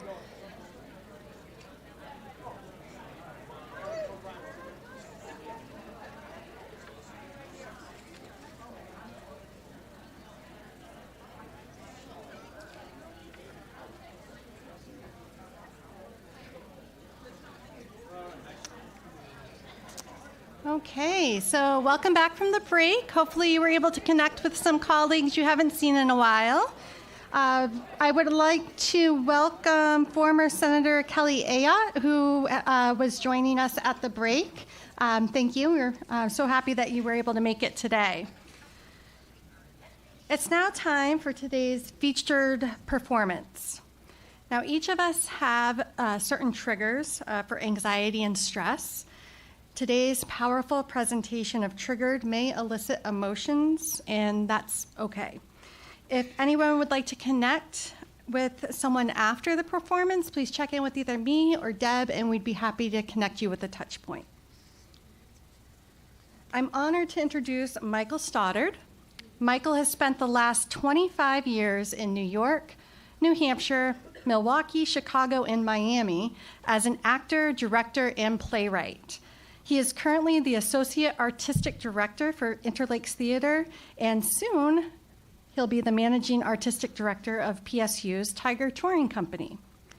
He recently premiered his original comedy, Paradise, at the New York Theater Festival as the playwright and director, where he received first place in both categories. He is one of the playwrights and content creators for Musicals Made Easy, and recently co-created Triggered, which is the performance that we'll be seeing today. He also serves as the interim artistic director for Miami Theater Works. When not writing, Michael performs and directs all over the world. Michael's one-man show deals with our nation's growing drug and alcohol epidemic through the personal journey of an individual in recovery from substance use disorders. Playing over 20 different characters, Michael compellingly helps audiences better understand the devastating consequences faced by both the individuals with SUD and the people around them who care. We are very pleased to welcome Michael Stoddard as he presents Triggered.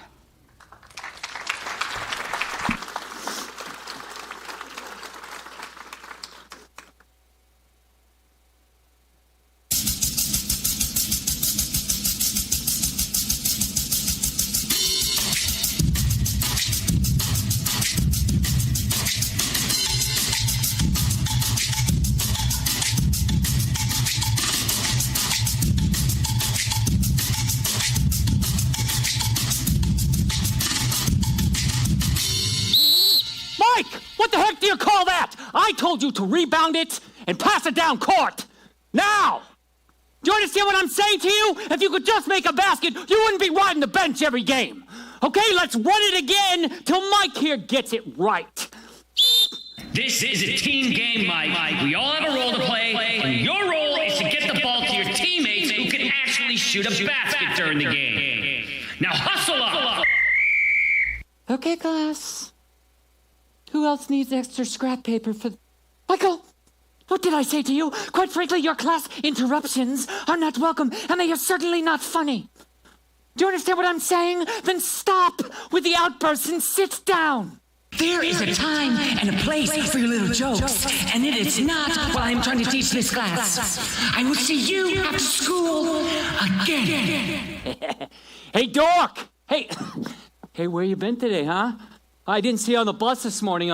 You go home yesterday and you cry to your mommy, so you had to get a ride to school, huh? Come on! Don't be such a girl! Why don't you stand up for yourself, you sissy? Oh, gonna make you cry again? Well, cheer up, because I'll see you on the bus after school. You understand what I'm saying to you? I am gonna kick the crap out of you, give you something to cry about. You're pathetic. A pathetic little loser who wears loser shoes and loser clothes and has a loser haircut. See you after school. Michael David, get your butt back in this house! Did I say you could go outside after dinner? Well, I don't care if you finish your homework. So get inside and be quiet for once. Why can't you be more like your brother and sister? I swear you were switched at birth. I mean, look at you. You don't even look like any of us. I have 2 well-behaved kids, and then there's you, the extra kid I never wanted. Now, for once, do as you're told. Get your butts in this house and stop whining, or I'll give you something to whine about. Now, move it and get to bed. Why can't you learn to keep your mouth shut? Hey, Mike, can I ask you a question? I'm not trying to be mean or anything, but why do you have to sit at our table? I mean, I know you can sit wherever you want, but don't you have another group of friends you can sit with? Because we really need the place for our friends to have a place. Hello? Michael, are you going to answer me? We don't want you to sit here anymore. Why can't you get it into your head? We don't want you to sit here anymore. Go sit with your own friends. You sissy. Michael David! Mike! Get on the bench now! Hello? My name is Michael, or Mike. Rarely Mikey. For one friend in high school, Mikey Poo. Yes. I was Mike the athlete till junior year of high school. I played football, baseball, basketball, track, and baseball was my best sport.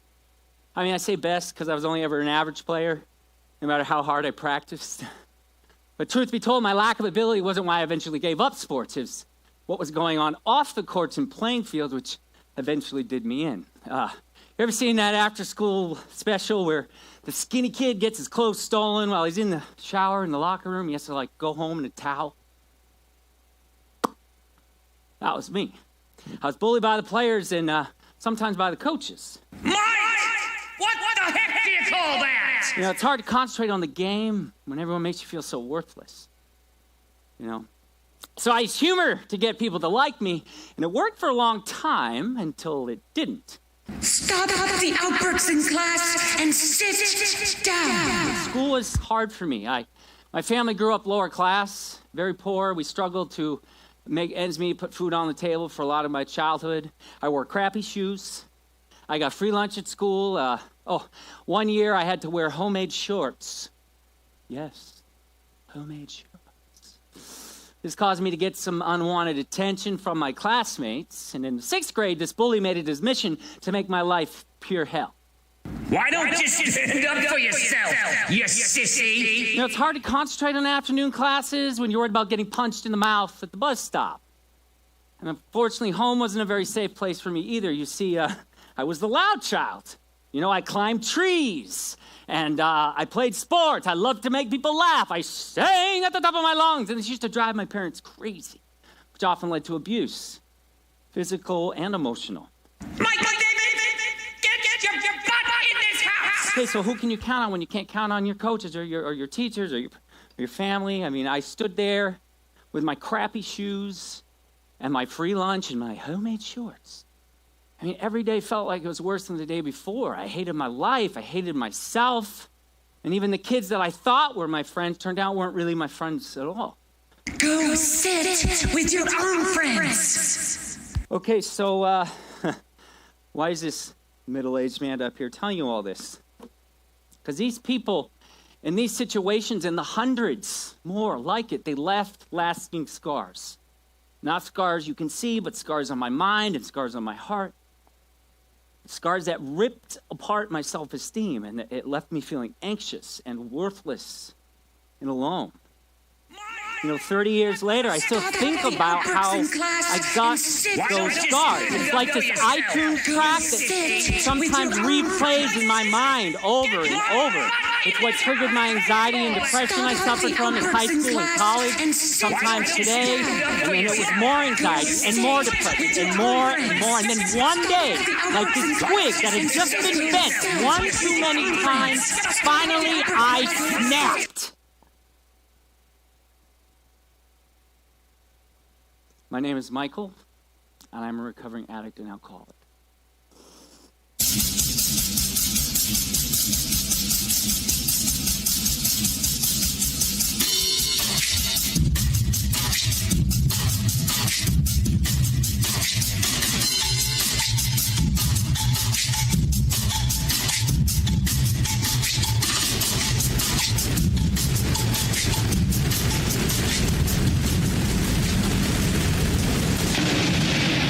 This is Colin Craig reporting live from Lower Manhattan, where an unprecedented Category 5 hurricane has left a path of destruction.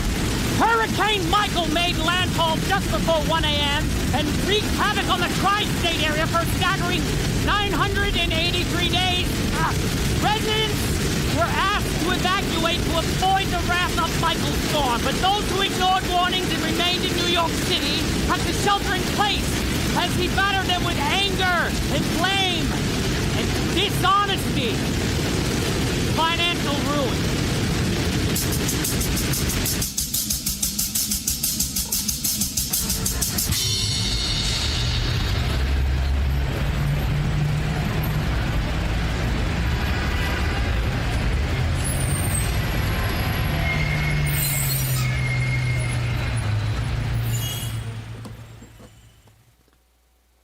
Hey, first thing you should know about Michael, that sounds weird. We all called him Stoddard in college. I don't know, someone came up with it his freshman year when no one could remember his name. Anyway, Stoddard and I were best friends. Basically bonded by our mutual love of dumb jokes and apparently starring opposite each other in table plays. Anyway, Stoddard and I were great friends. And, we sort of had a falling out our senior year. But even so, I was thrilled when he told me a few years later he was moving to New York City and we'd be roommates again. The idiots were back, and we got along great. I mean, you sort of have to get along great when your apartment's so small, you can stir your mac and cheese from the toilet. Anyway, it was a lot of fun for a while. But his last year in the cities, something changed. Now, I know Stotts, and I know... Even though he kept smiling on the outside, he was miserable on the inside. And if you know him at all, he does this a lot. And the other thing is this occasional partying he did when he first got to the city seemed to turn into every night. I remember we had this lengthy conversation one night about, it's like meth or something.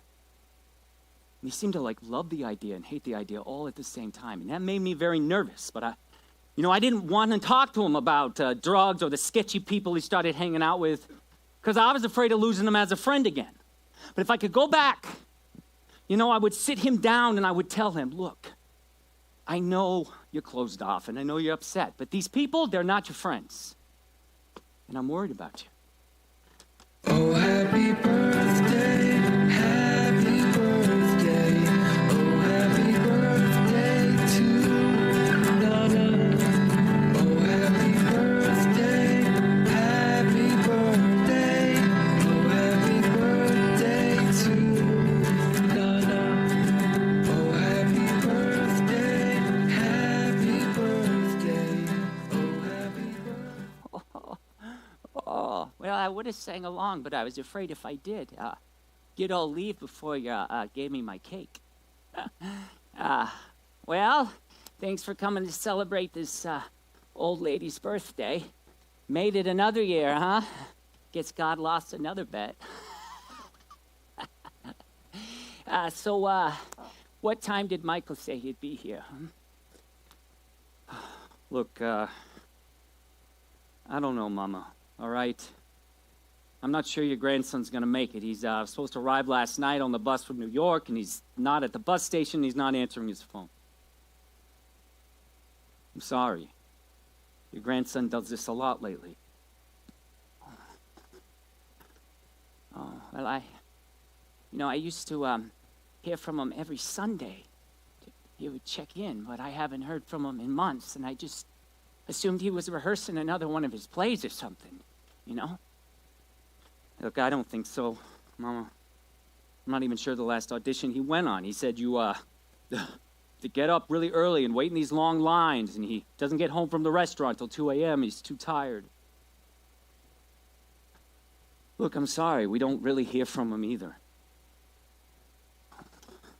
Well, I'm worried about him, you know? I miss him. I miss Michael.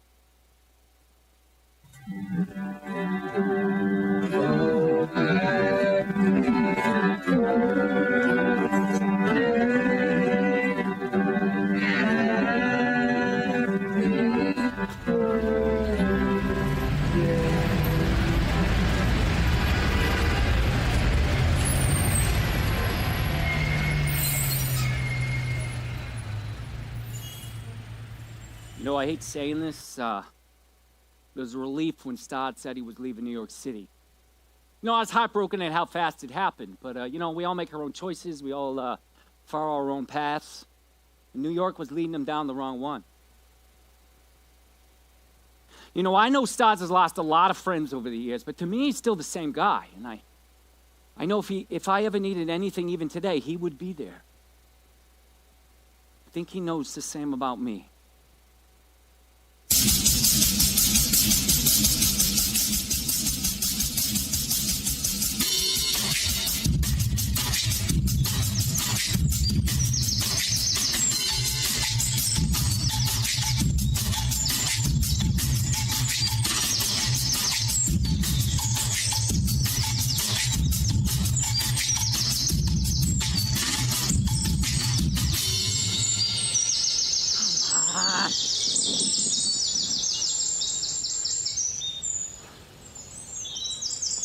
Yeah, think I've seen that stump before.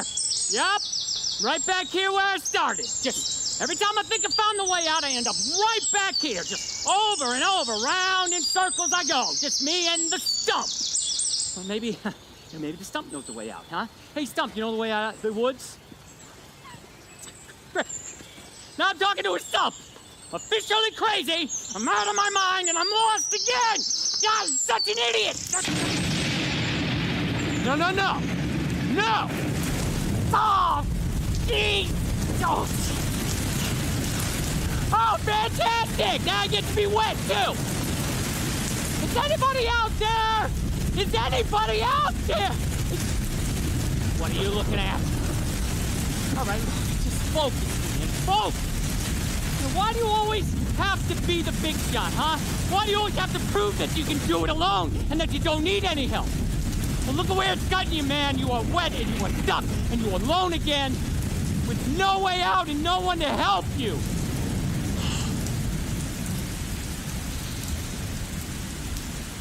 Help!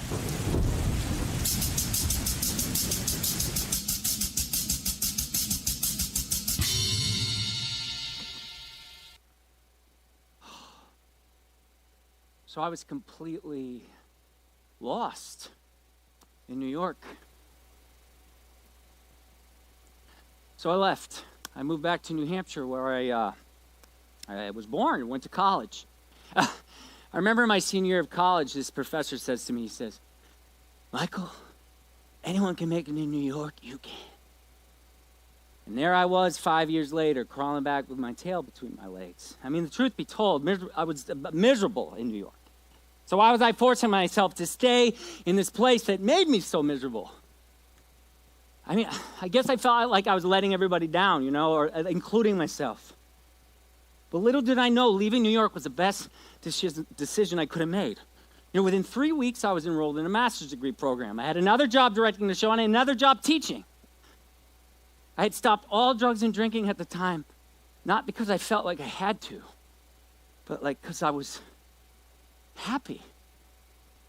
And I was way too busy.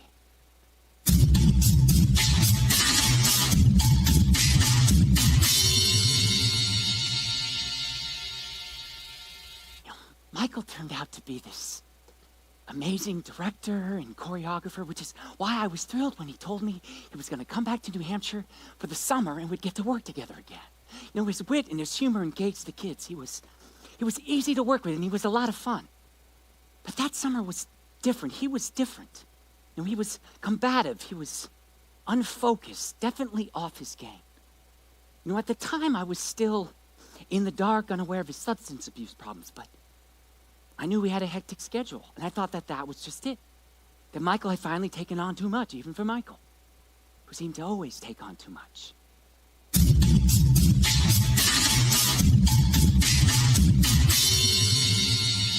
So even with the successes that I was finding and being back in New Hampshire, it wasn't long before I started drinking again most nights. Because I couldn't sleep.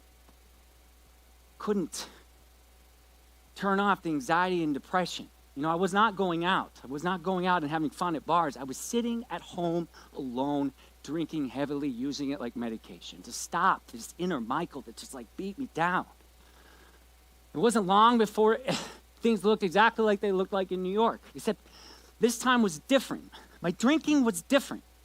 I found that now there were some nights, no matter how hard I tried, I could not stop myself from having just one more. And I didn't understand why. So I started like counting my drinks and setting limits for myself, limits I would always break. I still didn't understand what addiction was or alcoholism because nobody had talked about it. But I knew that there was something different about the way I drank than my friends. I mean, how could they just want to go home at 10 p.m. and not want to order another?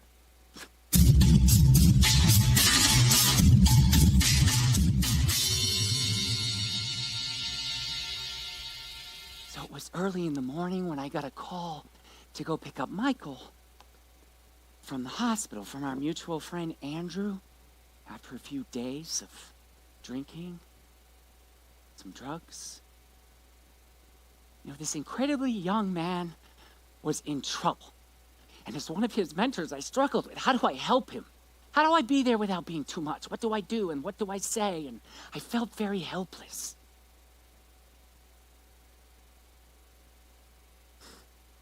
He was broken when he came out of the hospital to meet our car. And he mumbled a thank you, and we headed back for the apartment he shared with Andrew. The ride was quiet and capital. You know, the silence was like this impenetrable wall between us.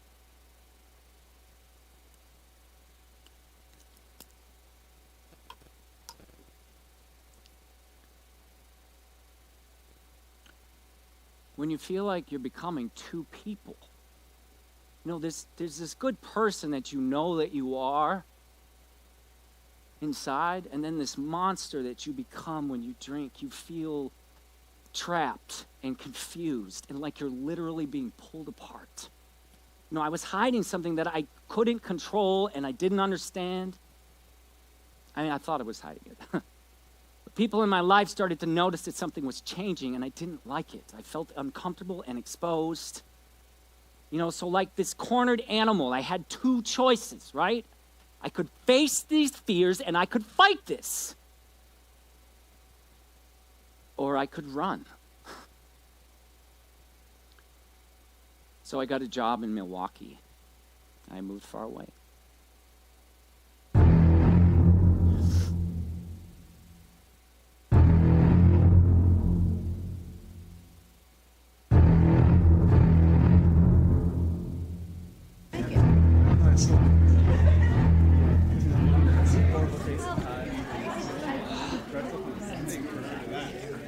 Hey. Yeah. Yeah, my name is John, and I am an addict.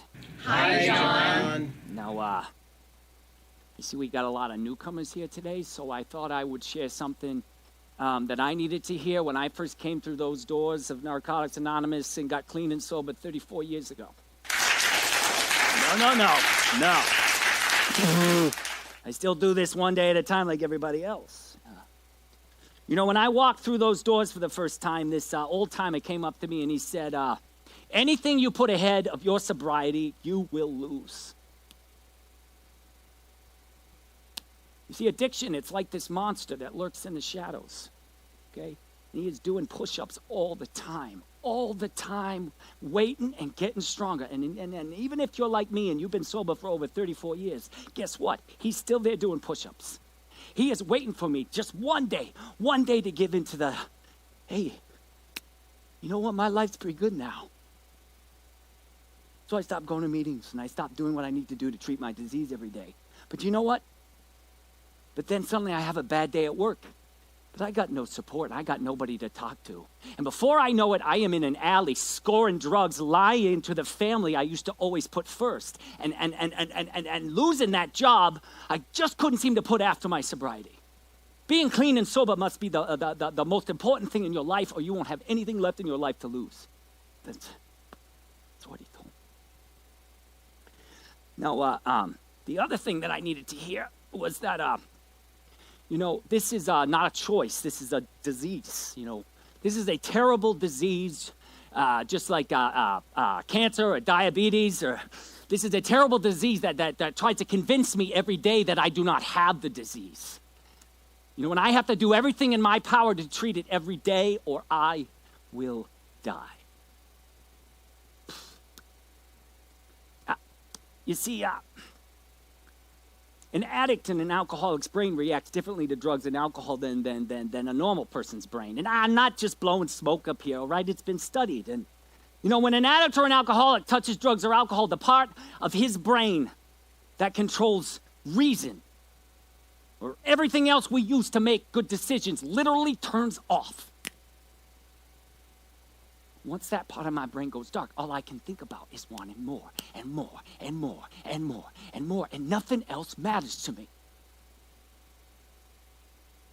Nothing.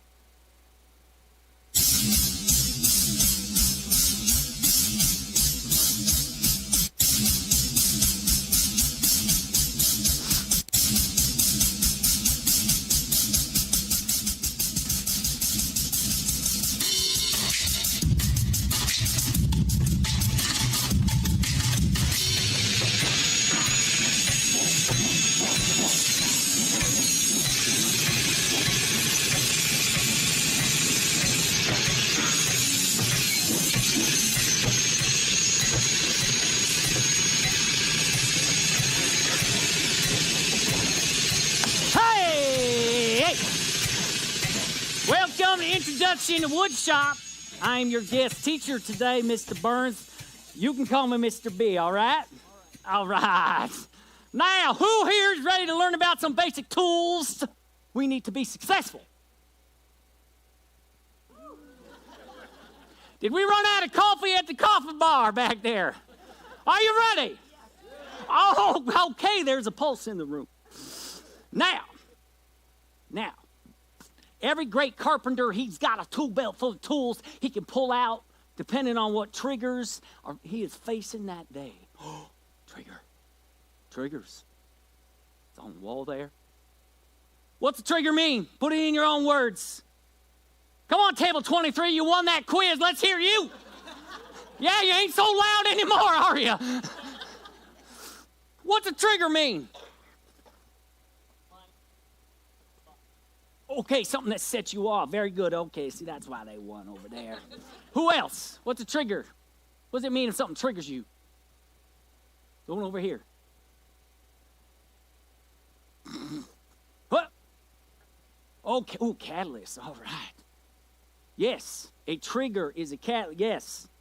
It could be a person, a place, a thing, a situation, a memory. Person.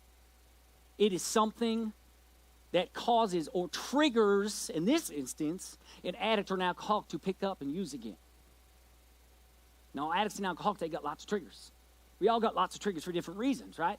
But for an alcoholic and an addict, learning what his triggers are is half the battle. Here we go. See this tool here?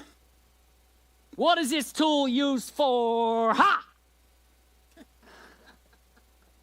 Hammer. Okay. Oh, teamwork is the dream work right there. All right. It is a tool used to hammer in nails. Very good. But look at this back part here, this curved part. It is also a tool to remove nails. Now, here's my point. I learned that I can be very stubborn, and I always think I know the right answers. My ego and my pride is a trigger for me to pick up and use again. I get to hammering and hammering away, and I go all the way down this path before I realize what I'm doing. This part here helps me go back, fix my mistakes. Sure, it takes longer than getting it right the first time, but you know what? There's strength in admitting you were wrong, and integrity in the willingness to change and make it right. Yep, all these tools here, they do a lot for me. Now, I know you're all beginners, so your tool belts may be a little empty right now, but do not worry. You see, it won't take long for you to find, the tools that work best for you. These are the things that will keep you healthy and sober. They might be the things that keep you alive.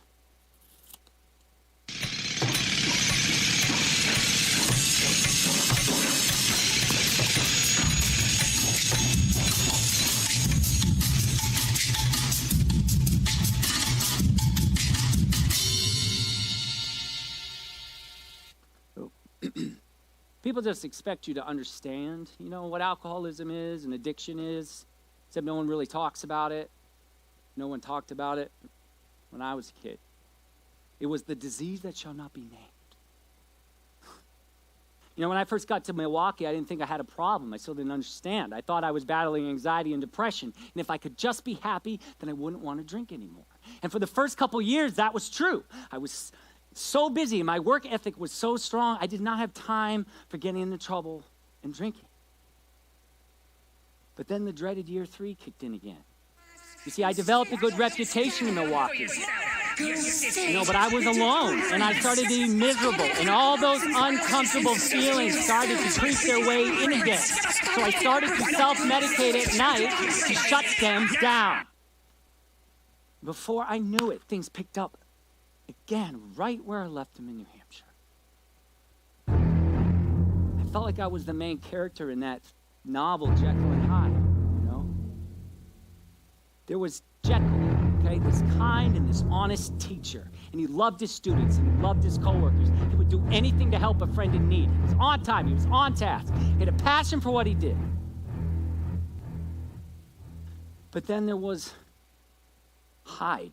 This guy that I became when I drank. This guy that I hated.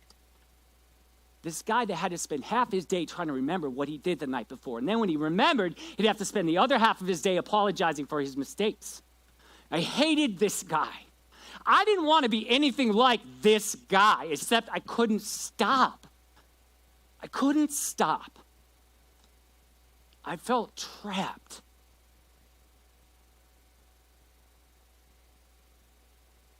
And now I was alone again.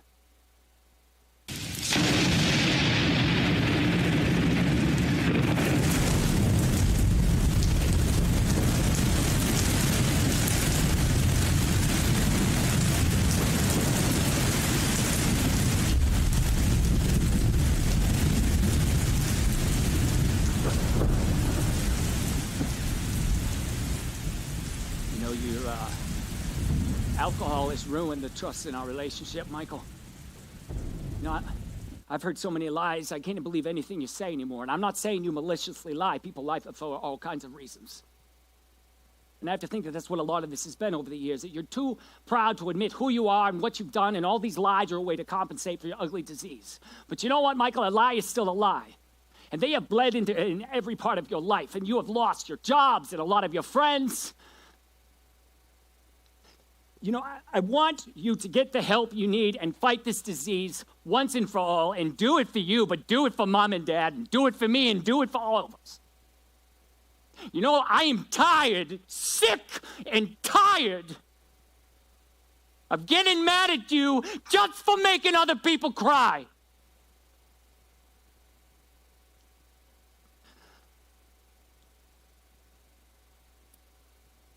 Look, I'm your brother and I love you, but, you know, I can't bail you out of trouble all the time.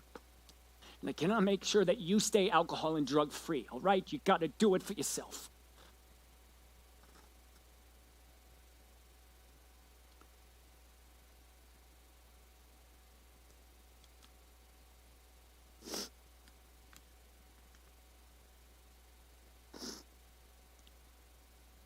You know, as your twin sister, I'd like to think we were closer than most siblings growing up. But you moved away, and our life took different directions and drifted apart. You know, I didn't even know you were an alcoholic till you were in the hospital and almost died. I mean, I'm your sister, and I should have seen it, and I should have known, but you know, this is killing Mom and Dad. You know, they feel helpless. We all want to help, but you always pretend that everything is fine, and you live halfway across the country.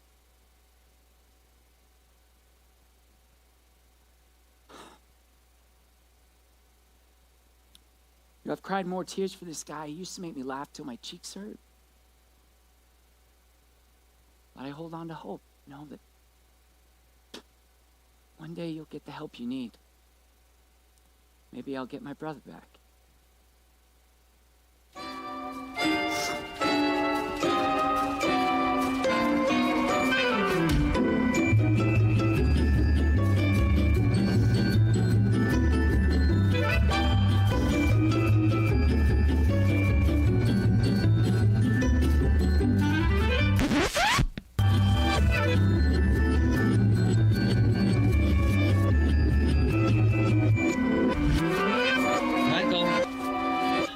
Michael, we're ready for you now. Oh, thank you.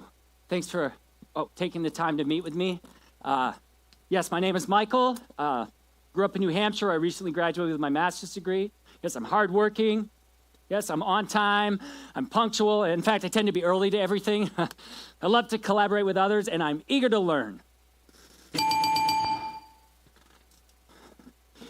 Yeah, my name is Michael. Or my friends call me Mike. And you can call me whatever. Yes, you know. I've been in and out of the field now for 10 years. I recently got let go of my last job, but we don't got to talk about that. Oh, you want to talk about that? Okay. Well, you see, I live pretty far from work, so with rush hour, I'd be late a lot, and I was going through some personal stuff, so, I didn't show up a couple times. But all that's behind me now. You don't have to worry about that, okay?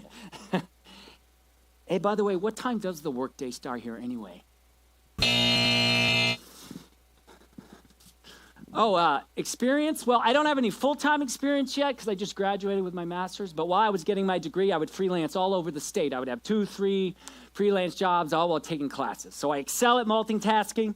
I'm not afraid of a long, hard day's work. I will show up early and stay late if it means getting the job done correctly and above expectation. So the job posting says some nights and weekends. So let me just get this straight. If I have to work a night or a weekend, does that mean I get to come in late sometime during the week? I mean, I only ask because, with traffic, it'd be great if I could come in like an hour late to work same time every day. Oh, okay. Sure, no problem. I just, So how often do I have to work nights and weekends? Is that like once in a while or like all the time? Well, thank you so much. It was a pleasure to meet you. I love learning about the job and the company. Have a wonderful day. Hello? Hello? Do you want me to wait here? Hello? I think she's coming back.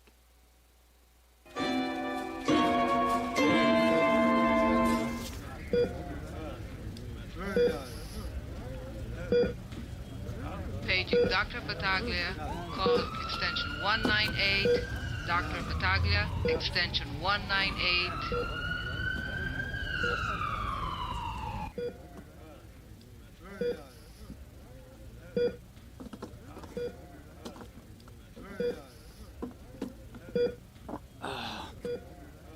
know, some people who have near-death experiences, they claim to like be at peace because they see this bright white light, you know, before reconnecting to the world around them. You know, my white light experience did not offer me peace and comfort. Very far. Yes, this means I've had a near-death experience. It pains me to say I've had more than one. And this one stands out to me because it was my first. You see, my white light came in the form of this bright, blinding hospital light in my face. I was found unresponsive in my apartment after 3 days of drinking. My brain not letting me stop having another drink. And eventually my body just gave up with so much toxin running through my bloodstream. You know, I know what you're thinking. It's what all people with like a normal brain think. They're like, you know, dude, like, why wouldn't you just stop? Surely you felt like crap. Surely you knew that you were killing yourself. But you see, the addiction had me. My brain was completely useless to all those reasons and consequences. Well, luckily for me, a friend happened to stop by. And he broke the door down. And he called the paramedics. I was revived. Sent to the emergency room. You know, the image of this bright, blinding hospital light in my face when I woke up is an image I choose to hold on to because, you know, it was the day that this very private struggle that I was having behind closed doors was finally, or was this public one now, for all my friends and family to witness. And I have to tell you, it was a relief. It was a relief that the biggest secret in my life, that I was an alcoholic and an addict, was finally out in the open.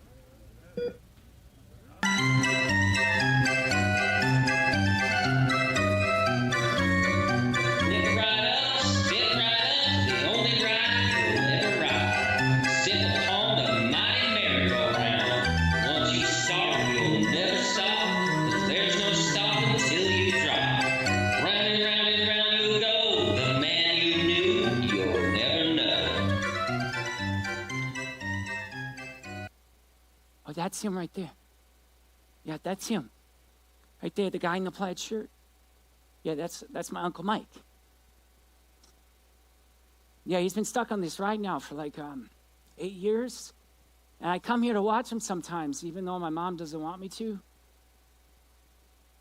She says it's not really a ride I ever want to be on, no matter how big I get.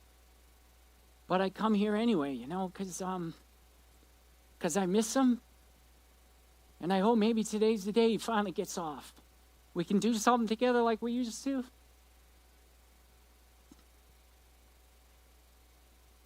You know, I wish I could stop it myself. But my mom says it's something he's got to do for himself. So, I mean, at least today he's on the pink cloud, you know, like they call it the hope and the optimism part of the ride. You know, where everything starts to go his way, and you can see that spark return to his eye, and you can tell he thinks everything's going to be okay. But it never lasts long, though. You know, sometimes when I stand and watch him, he spends the whole time just fighting for a place to sit, just to end up standing, and he goes round and round and round.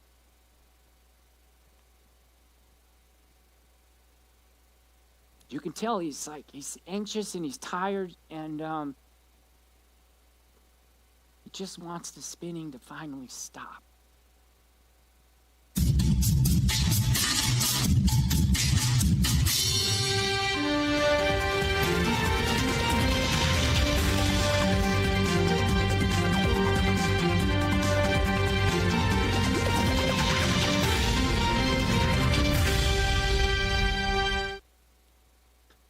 This is Paul Rucker reporting live from Birmingham, Alabama, where today we say goodbye to another teen due to our nation's growing opioid epidemic.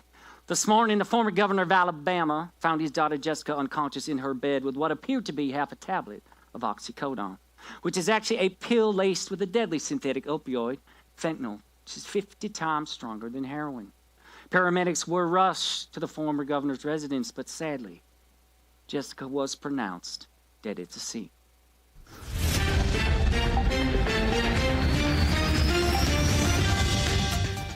This is Allison Mealy reporting live from Pittsburgh, Pennsylvania, where authorities announced that fentanyl poisoning claimed the life of a 7-month-old child, continuing an increase in synthetic opioid deaths among children. The growing number of children accidentally inhaling this lethal drug is spiking the death toll from drugs in our country, asking parents to look to lawmakers on how we can fight this deadly epidemic.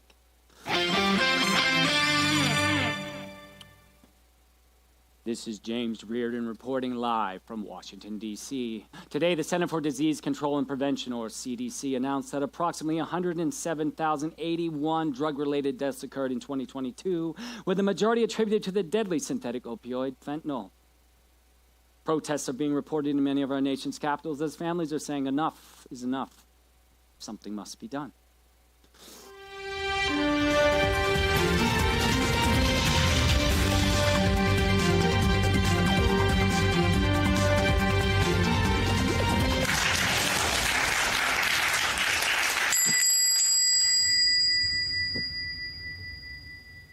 Hi, I'm Stacy. I'm an addict. Hi, Stacy. My sponsor said I should talk about D-Day. Oh, D-Day is what we called it in my family. Well, you see, let's see. It was fall of my senior year, and I was the captain of a very successful field hockey team. I mean, I don't want to brag, but I was very good. Anyway, it was like early into the game, and I stole the ball, and I had this breakaway downfield, and then suddenly this Mack truck of a girl, she just slams into my side, and my body goes one way, my knee goes the other. I tore every ligament in my knee. You know, and I mean, just like that. My winning season, my chance for a spot in an Ivy League school, all of it, just gone.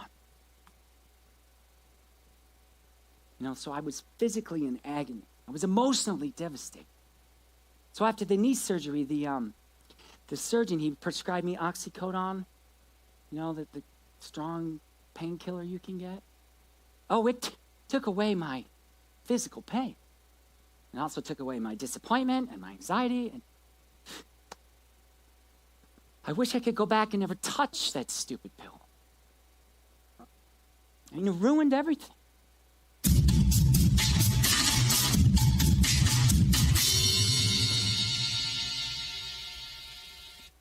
You know, we often destroy the relationships with the people in our lives that love us most first. You know, after 2 years of sobriety, then a relapse, and then 3 years, then a relapse, and on, a lot of my friends and family just could not watch me do it to myself anymore. And I rarely fought to keep them in my life. You see, an addict or an alcoholic, we're selfish by nature. You know, if I am actively using, I spend the entire day trapped inside my own head, just asking questions all day long. Like, hey, how'd I get home last night? Who do I owe money to? Hey, do my friends know I'm hungover? Who do I have to apologize to today? On and on and on and on. My whole universe becomes about me, me, me, me, me, me, me, me, me. I became obsessed only with my own problems. And this traumatic childhood I had just created this person who didn't know how to talk about it. Psst. The monster would whisper, you know, hey, I know how to stop it. Just have a drink. Just have a drink. Then another, then another, then another, then another, then another. So after my 4th hospital stay, the psychiatrist called me out. She came in and I gave her another one of my, I don't have a problem, I'm fine, lies. No, sir, you are not fine. People who are fine do not end up in the hospital 4 times. You have got to get to the root of these triggers or you are going to die. So this time, I started seeing an addiction therapist, you know, and we didn't focus on my years as an alcoholic. We talked about my deep insecurities, my hurt feelings, the devastating memories that kind of haunted me ever since childhood. Oh, hated it at first. Then I started to feel a little better. It was like somebody was literally taking weights off my shoulders, one at a time, little by little. And I had to own my choices and my decisions, and I owned all of them. And I began to understand what I needed to do to feel whole.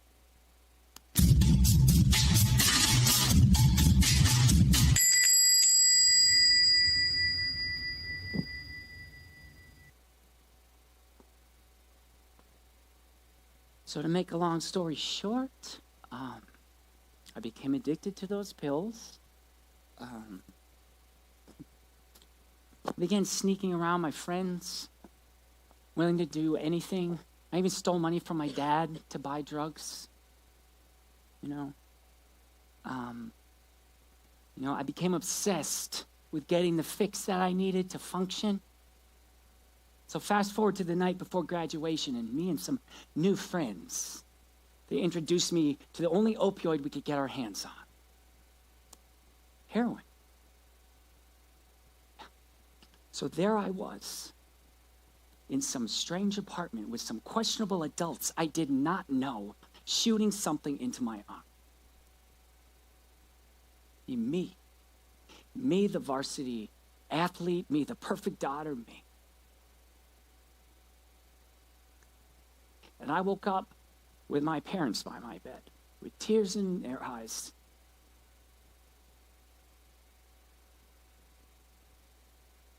I won't ever forget that look of fear and sadness on their faces. Ever.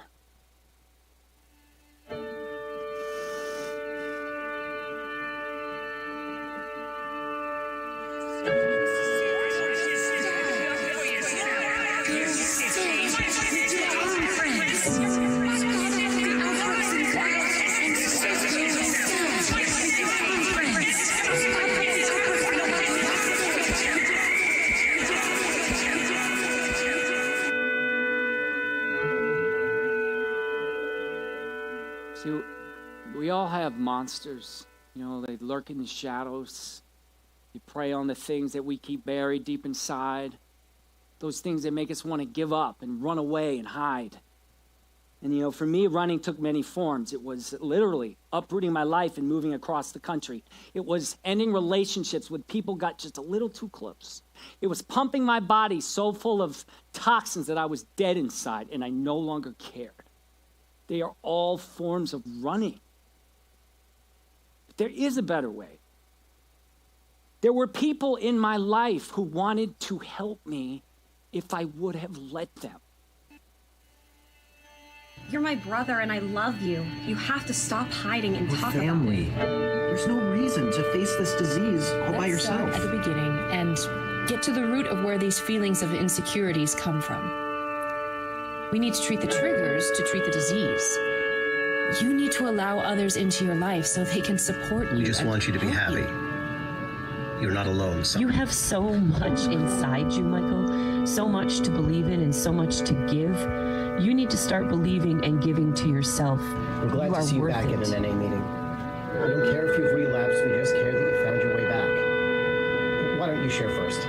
We love you, son, and you can call us anytime you need anything. You just have to tell us I know how that we if can I help. ever needed anything, you would drop everything to be there for me. I want you to let people do the same for you.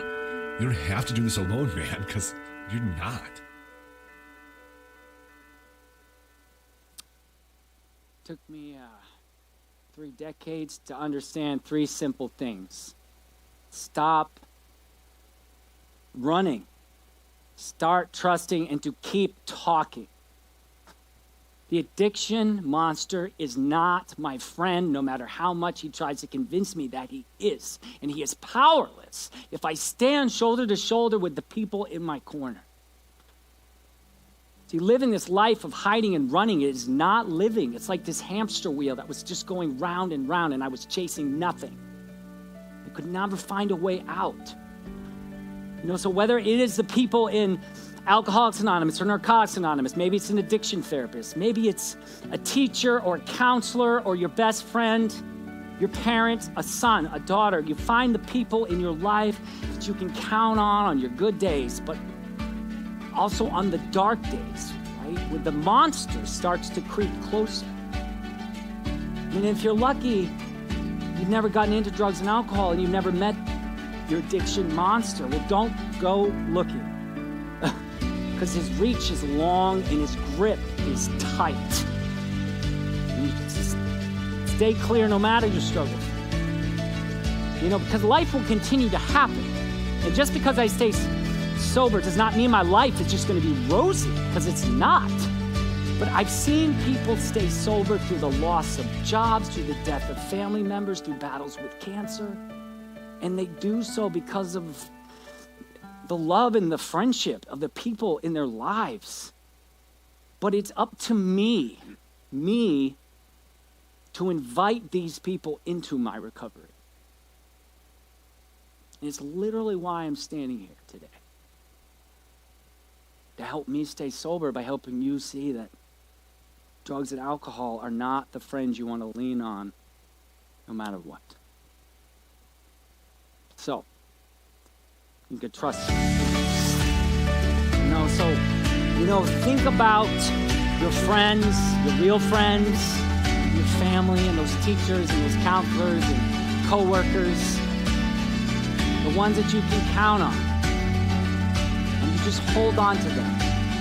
And remind yourself every single day. You're not alone.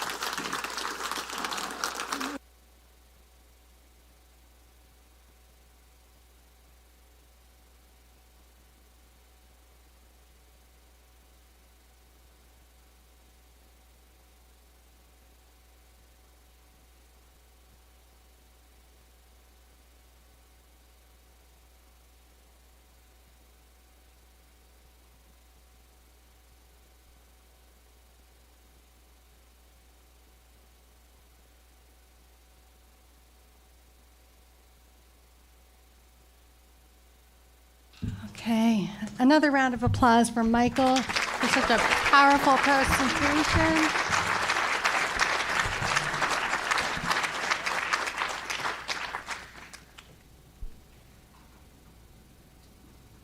Okay.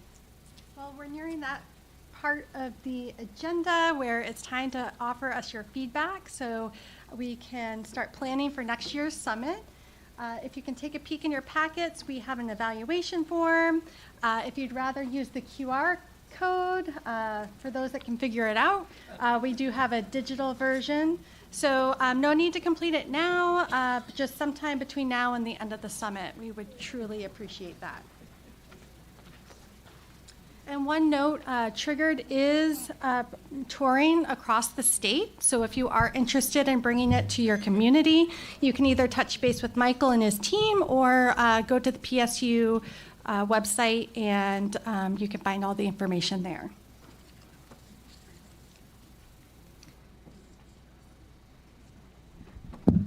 We're very pleased to have messages from our federal delegation. So I'd like to invite Chris Scott, representing Senator Shaheen, up to the podium to read a letter from the senator.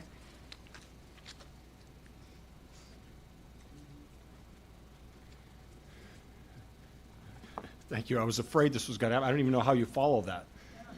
That was amazing. Thank you. Senator Shaheen is in Washington, D.C. right now, but sent along a letter she asked me to share, so if I may. But first of all, to Deb and this group, what an amazing group of folks. And John, you said it best, just amazing cross-section of people around the state. This is great. Anyway, if I may, from the Senator, dear friends, I join you in spirit at CADY's annual Prevention Summit. This gathering is a great chance to find ways to fulfill your goal of preventing substance misuse and educating, engaging, and empowering New Hampshire's youth. I want to thank the incredible individuals who make up CADY and recognize the community volunteers and supporters who work tirelessly to prevent dangerous substance use among our younger population. Since its founding, CADY has created programs such as the Youth Advocacy and Advisory Council, Launch Youth Entrepreneurship Program, Restorative Justice, and the annual Prevention Summit. These initiatives work towards the mission of maintaining a healthy and vibrant youth population in New Hampshire, free of the destructive effects of substance use. Thank you for your work, your passion, and your dedication on these critical issues, and for your relentless determination to be part of the solution. Your energy, spirit, and leadership are seen, recognized, and commended. Every Granite Stater benefits from the work you all do. One of my top priorities in the Senate has been and continues to be combating the substance use disorder crisis. I am eager to continue our efforts together to end this epidemic, heal our communities, and promote health and well-being among New Hampshire's youth. Thank you again for your cooperation, commitment, and unwavering quest to create a safer, more prosperous future for all. I look forward to working alongside you, and I congratulate CADY on another successful Prevention Summit. Sincerely and signed, Jean Shaheen, United States Senator.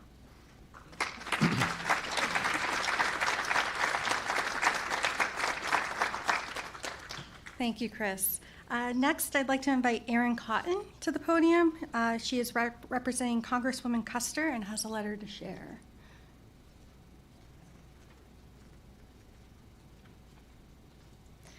Well, good morning, everyone. Congresswoman Custer couldn't be here with all of you today, so I have a letter to share on her behalf. Dear friends, thank you for the invitation to join you for CADY's annual Prevention Summit, and congratulations on celebrating 25 years of important work in our state. While I cannot join you in person today, please know my thoughts are with you as you gather to recognize our incredible community leaders and the important work being done to support young Granite Staters. As the co-chair of the Bipartisan Mental Health and Substance Use Disorder Task Force, I am proud to champion the work of organizations like yours and community events like today's summit. Your dedication to reducing youth substance misuse is helping to change and save lives throughout the Granite State. Congratulations as well to those receiving special recognitions during the award ceremony today. Your work gives me so much hope that we will solve these challenges together. On behalf of my constituents across New Hampshire's 2nd Congressional District, thank you all for what you do to keep young people safe, to promote healthy lifestyles, and to foster promising futures. I look forward to our continued work together to make New Hampshire a healthier, stronger, and better place to live. Sincerely, Ann McLean Custer, Member of Congress.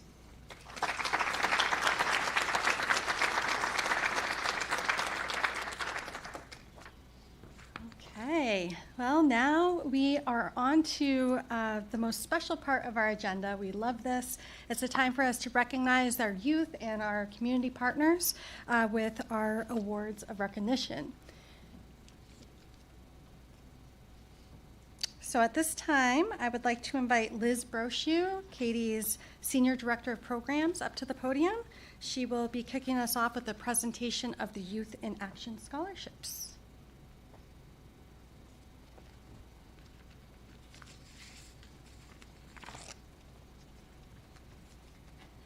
That was the longest walk. It's so quiet in here. So I am very fortunate to be able to present Communities for Alcohol and Drug for Youth in Action Scholarship Awards to the graduating seniors who have demonstrated community and statewide leadership, outstanding prevention advocacy, and have shown passion and dedication to the prevention field. A quote by Zig Ziglar says it best: "There is no elevator to success. You have to take the stairs." And that is exactly what these young leaders do every single day. As true leaders, the YAC, these individuals have shown how important youth voice really is. Through their creativity, vital insights, and collective action, prevention efforts in our communities and state have been elevated. I am so very proud of these young people. They have touched not only the hearts of CADY and our community, but they have also changed our lives and made our hearts grow even bigger. The recipients of this year's scholarships are remarkable young leaders who have committed to leading drug-free lives. And I am thrilled and honored to present the 2024 Youth in Action Scholarship Awards to Leo Ebner, Addison England, Jillian Thurston, and Violet Towers.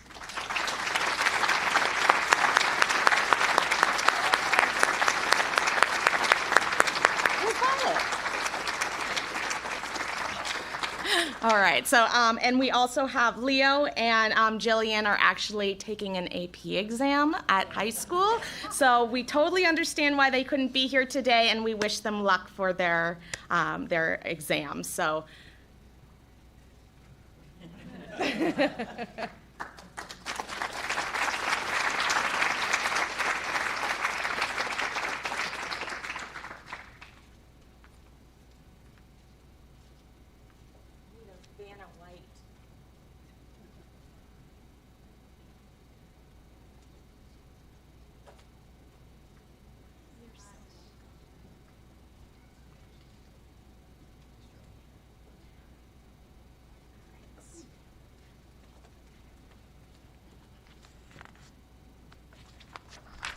All right, and now I'd like to invite Addie England back up, as well as Michaela Ulwick, last year's recipients of the Youth Leadership Award, to present the awards to this year's recipients.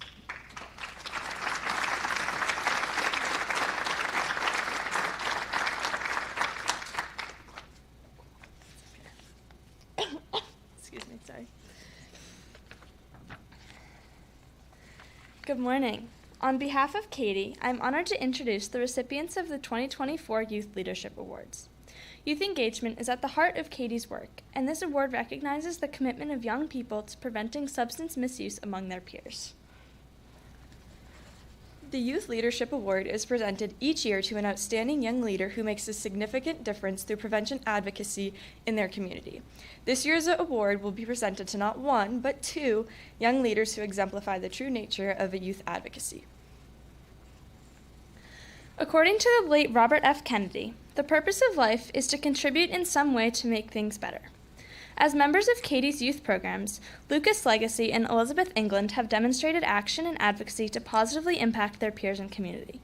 These two incredibly hardworking individuals have made a powerful prevention impact in their communities, and both showcase exceptional leadership qualities. They demonstrated a willingness to go above and beyond, and not only show up to meetings and activities, but invest their time and energy in each project we do. Ellie England, a sophomore at Plymouth Regional High School, is not only a strong leader in the YAC program, but she is also an extremely talented athlete. She always steps up as seen in her vaping PSAs, always willing to be on camera, and when help is needed, she always jumps right in. We are so impressed with Ellie's passion for wellness and her kindness and generosity. Ellie is a YAC leader who brings fun to each meeting and is a stellar role model for youth development. Lucas Legacy is a junior at Plymouth Regional High School. He is a remarkable leader whose passion for prevention is inspiring. As a fifth grader, he formed the Junior Action Club and ever since has been impacting prevention efforts with high energy and incredible ideas. Luke is an exceptional leader, and he also exudes much joy. In his own words, when he was asked by his mother, what is the difference between happiness and joy, Luke eloquently stated, "Happiness is a mood, joy is a state of being." Luke is wise beyond his years. Both Ellie and Luke are powerful examples of respect, responsibility, and joyful service to community. In recognition of dedication to prevention excellence, please join me in congratulating Ellie England and Lucas Legacy for their leadership and commitment to CADY's mission.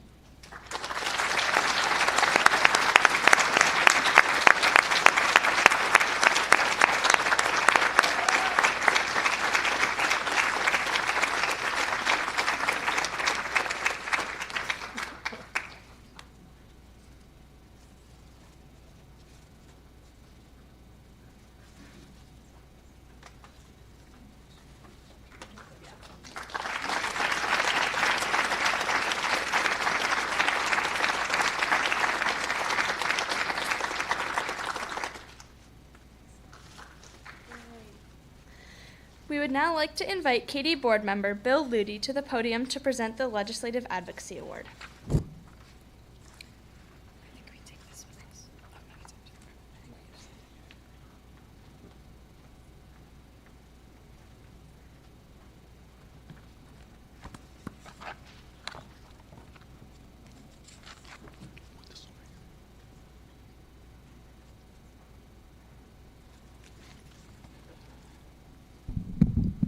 Well, good morning, everyone. I am honored to present the 2024 Legislative Advocate of the Year Award. As many of you know, this award recognizes a legislative advocate who's partnered closely with CADY to promote the health and safety of our children and communities, and one who understands the power of prevention. This year's recipient illustrates what we can accomplish when we mobilize to advocate in the best interests of New Hampshire's youth. As many of you know, over the past few years, opposition to marijuana legalization has been at the core of CADY's legislative advocacy efforts. And despite the sharing of science, facts, and testimonials from neuroscientists, doctors, internationally recognized THC experts, Harvard Medical School and Boston Children's Hospital adolescent psychiatrist, emergency room doctors from here in New Hampshire and in Colorado, a former White House drug czar, nurses, legal experts, moms, teens, victims of marijuana from across the country, and industry whistleblowers, all telling their stories to New Hampshire legislative committees and the Marijuana Commission. Despite all of this, the House and Senate have now voted to move forward with legalization. This will change our state in ways we can't imagine. However, through the passion and dedication of tireless prevention leaders like Celeste Clark, CADY and SAM New Hampshire have all together fought the good fight for the health and safety of our children and the communities we serve, and will continue to do so right up until the end. Celeste Clark has been the executive director of Raymond Coalition for Youth for now 20 years. Deb has worked side by side with Celeste on many prevention initiatives, including roles with SAM New Hampshire. Celeste mobilized the town of Raymond to opt out of hosting a medical marijuana dispensary, and this year, Celeste wrote 3 op-eds for statewide newspapers. She galvanized teens, adults, and even Sue Homola's dog for a sign wave at the State House. She eloquently testified at House and Senate committees. If that wasn't enough, Celeste was steadfast in attending the Marijuana Commission hearings. She supported and provided her insights to Commission members Deb Naro, Chief John Brinfonsky, and Representative Tim Cahill. Celeste is dedicated, passionate, and courageous child advocate and a statewide leader in promoting policy protecting children. And as the saying goes, where there's a will, there's a way. And based on her steadfast advocacy in preventing marijuana legalization and her ongoing commitment to the safety of our children, communities, and our state, CADY is honored, very honored, to award Celeste Clark the Legislative Advocate of the Year Award. Celeste, would you please join me at the podium?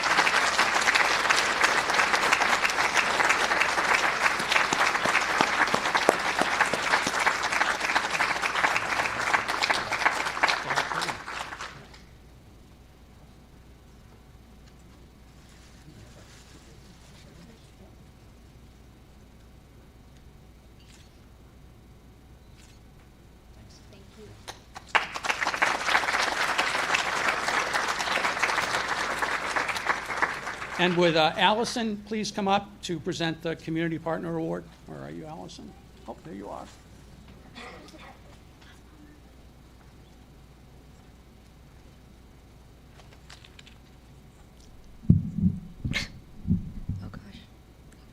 Good morning. My name is Allison Pelletier. I am honored to present this year's CADY Community Partner Award. This award honors a partner or community organization that has gone above and beyond, demonstrating excellence in the areas of collaboration, partnership, community leadership, and commitment to substance misuse prevention.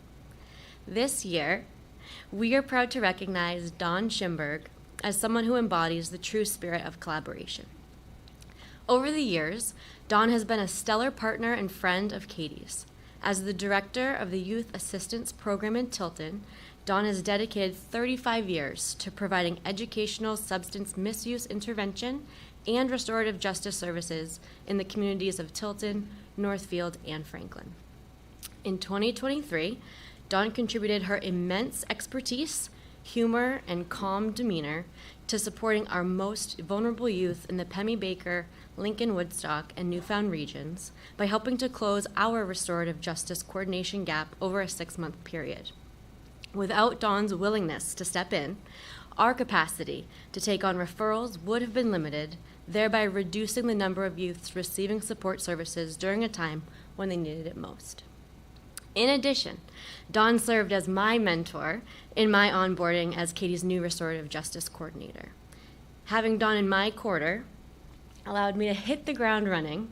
And I also want to mention 4 months later, when I went on maternity leave, Dawn stepped up again. And I've been told that when Deb called Dawn to ask the big favor, she said yes right away. So we will forever be grateful to Dawn for her generosity and service to our community. Dawn, will you please join me at the podium to receive the 2024 Community Partner Award?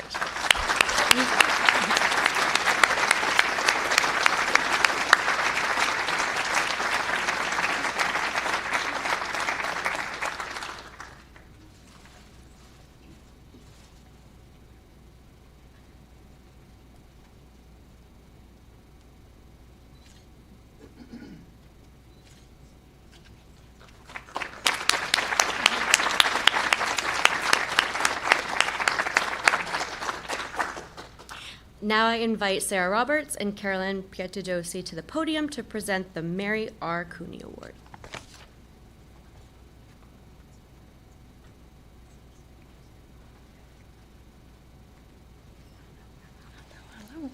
Okay, so in 2016, CADY established the Mary R. Cooney Restoring Futures Award as a tribute to Mary Cooney for her long-standing service to CADY as a board member, 16 years of service in the state legislature, and for her ongoing leadership and commitment to the restorative justice program. Unfortunately, Mary was unable to be here today, so esteemed former recipient Carolyn Pietadosi happily agreed to do so. Thank you, Sarah. And I guess it's still good morning, but almost good afternoon. I'm honored to be with you today to present the 7th annual Mary R. Cooney Restoring Futures Award. Established in 2016 as a tribute to Mary's longstanding service as a CADY board member, 16 years service in the state legislature, and for ongoing leadership and commitment to the restorative justice program. This award honors individuals who are dedicated to the CADY mission and have made a strong commitment to our region's most vulnerable youth. This year, it is our honor to acknowledge CADY's Goodwill AmeriCorps Vista, Tom Rishworth.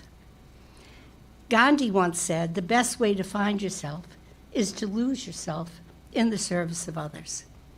Tom began his journey with CADY as a PSU criminal justice intern in the spring of 2023. Upon completion of his internship, we were fortunate that he reached out,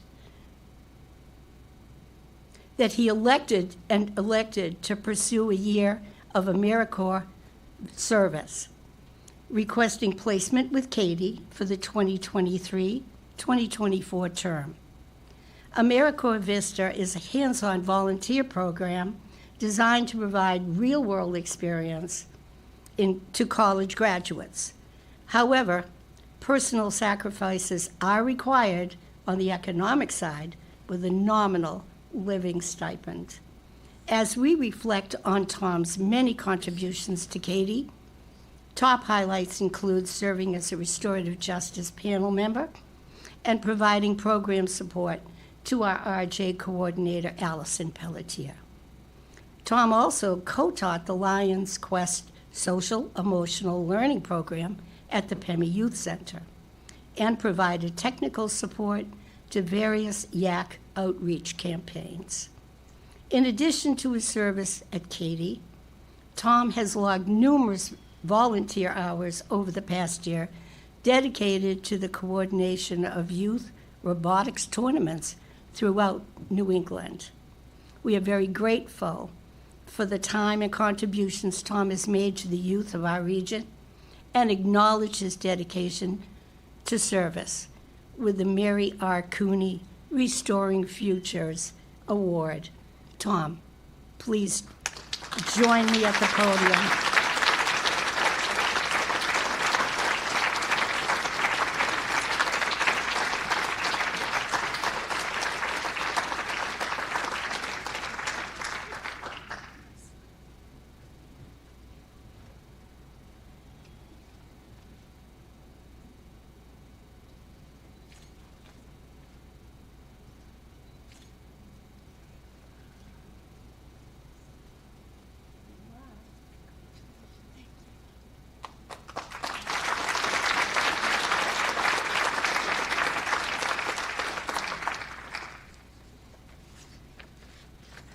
Thank you, Carolyn, and congratulations to all the award recipients. Stay. It's my honor to present the Carol J. Estes Community Leader Award. It was established in 2011, and this award is presented to an individual who personifies the leadership and humanitarian values of our beloved late board chair, Carol. Carol was a dear friend of mine and an inspiration to all who knew her. This award serves as a tribute to her stellar leadership, not only on the CADY Board of Directors, but also at the State House as a state representative. And within her community, she was just so highly respected and regarded by so many. Typically, her daughter Allison comes in person to present the award, but Allison was unable to do so this year, so she sent a recording. So let's watch and listen, and the award recipients will come up thereafter. Hello everybody in Plymouth, New Hampshire. This is Allison Estes. I'm the daughter of Carol J. Estes, who was a very proud supporter of CADY, and I'm really happy you can be here at the summit today. I would love to present the recipient for the Carol J. Estes Award, and this has been a wonderful way to honor my mother's memory, and I really look forward to being able to be with you next year. My position as a principal has me running around a little bit more this year, and I haven't been able to get away. So let's get on to presenting the award. This year's award is being presented to two very special people, Jim and Jane Kremerer. Jim and Jane are a powerhouse team who have provided years of service to CADY in multiple capacities. Both Jim and Jane are retired educators who have actively demonstrated CADY's philosophy of first we reach, then we teach. Jim is a former CADY Restorative Justice Coordinator, and after his retirement, he joined forces with Jane as a Restorative Justice Panel member and Advisory Council representative. Their commitment to CADY has enriched and strengthened the lives of countless youth in our region. Together, Jim and Jane have hosted events in their home for retiring CADY staff members and restorative justice volunteers. They've coordinated the CADY annual yard sale with all proceeds going to the restorative justice programming. They are all hands on deck the day of the big yard sale, moving furniture and greeting people. Refurnished furniture for the RJ office, painted offices. They've mentored youth, made annual contributions to the CADY annual appeal. They've stuffed envelopes, and the list goes on and on. Jim and Jane are a do-whatever-it-takes team who exemplify social responsibility, compassion, inspiration, and service to the community. They are change agents who bring to life the well-loved adage, stronger together. It is with great gratitude that I present the 2024 Carol J. Estes Community Leader Award to honor Jim and Jane Kremer's generous and caring spirit. Jim and Jane, please come up to receive your award and for a picture. Congratulations.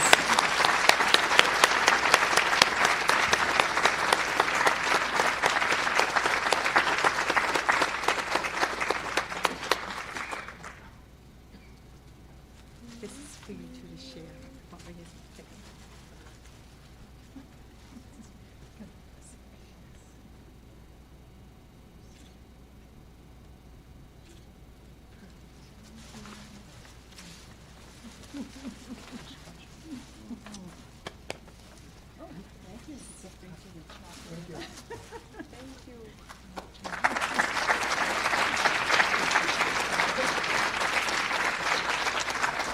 We are blessed to have so many amazing and dear people to us like Jim and Jane and so many others in this room.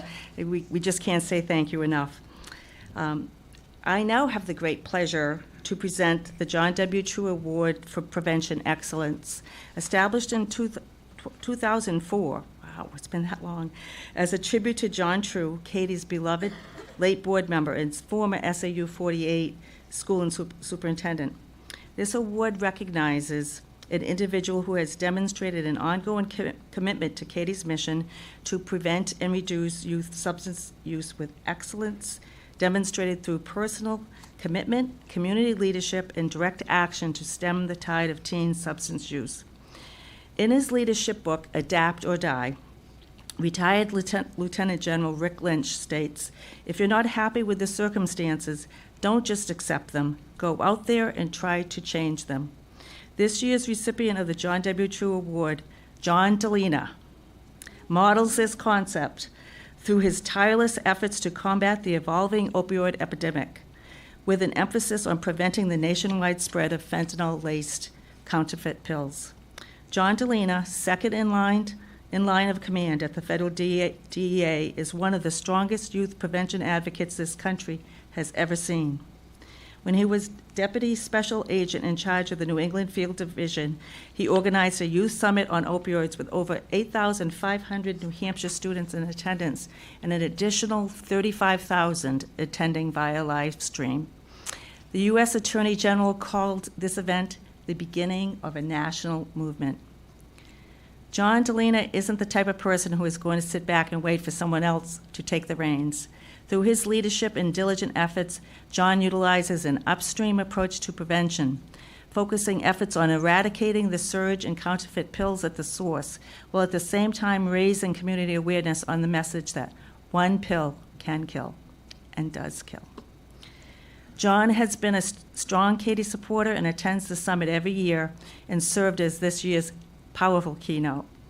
We will be forever grateful for his commitment to CADY's mission of empowering youth and ongoing efforts to combat the opioid epidemic. It is my extreme honor and privilege to award John DeLena the 2024 John W. True Award for Prevention Excellence. John, will you please join me?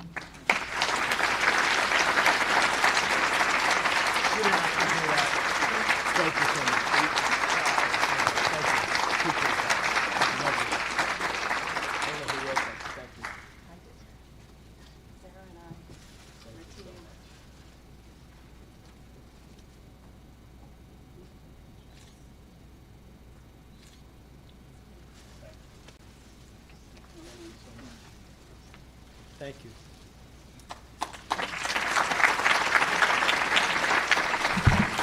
Thank you. And now, thank you again, John, for your national leadership. It's so important and so appreciated. And Sarah, I think you're going to come back and do door prizes, I believe, right?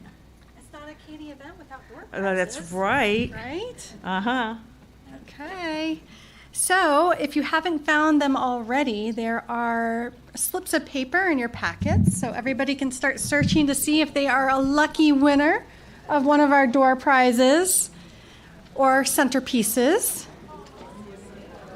Wave them high and proud. Let's see who our winners are. Woo! Celine. Nice. We've got some Marshall gift cards, Common Man gift cards, a bunch of fun stuff. So if you are a winner, please see Tamara at the front table at the end of the summit, and she'll get your prize to you.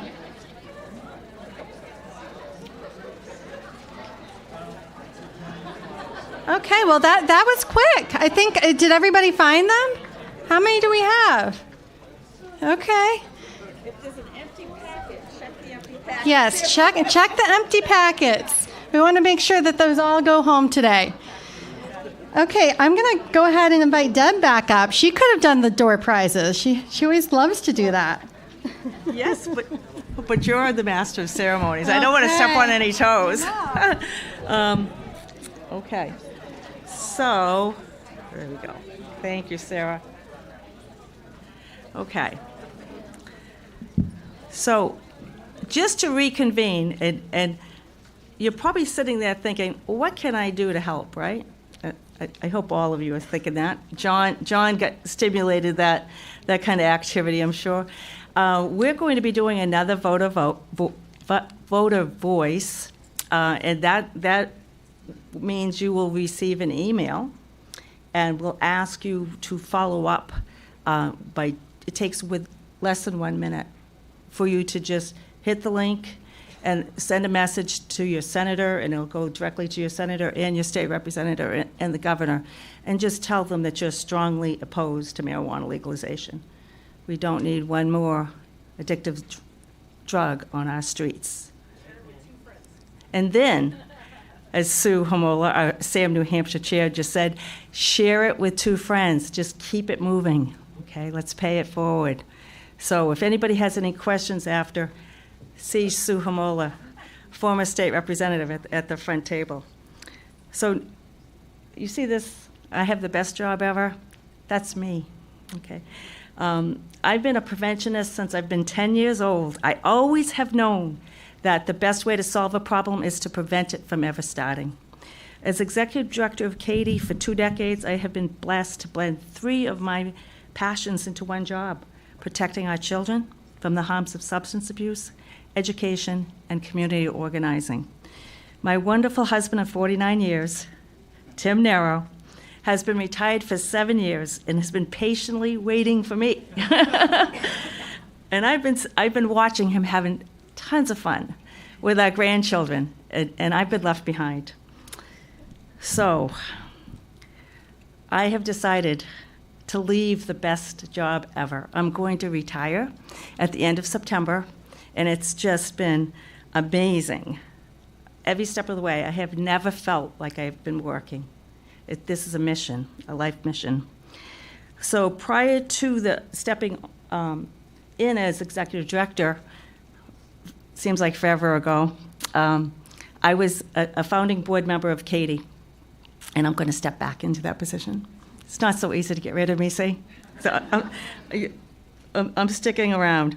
And really, we're leaving CADY in very good hands. You've already met our soon-to-be executive director, Sarah Roberts. Yes. Yes.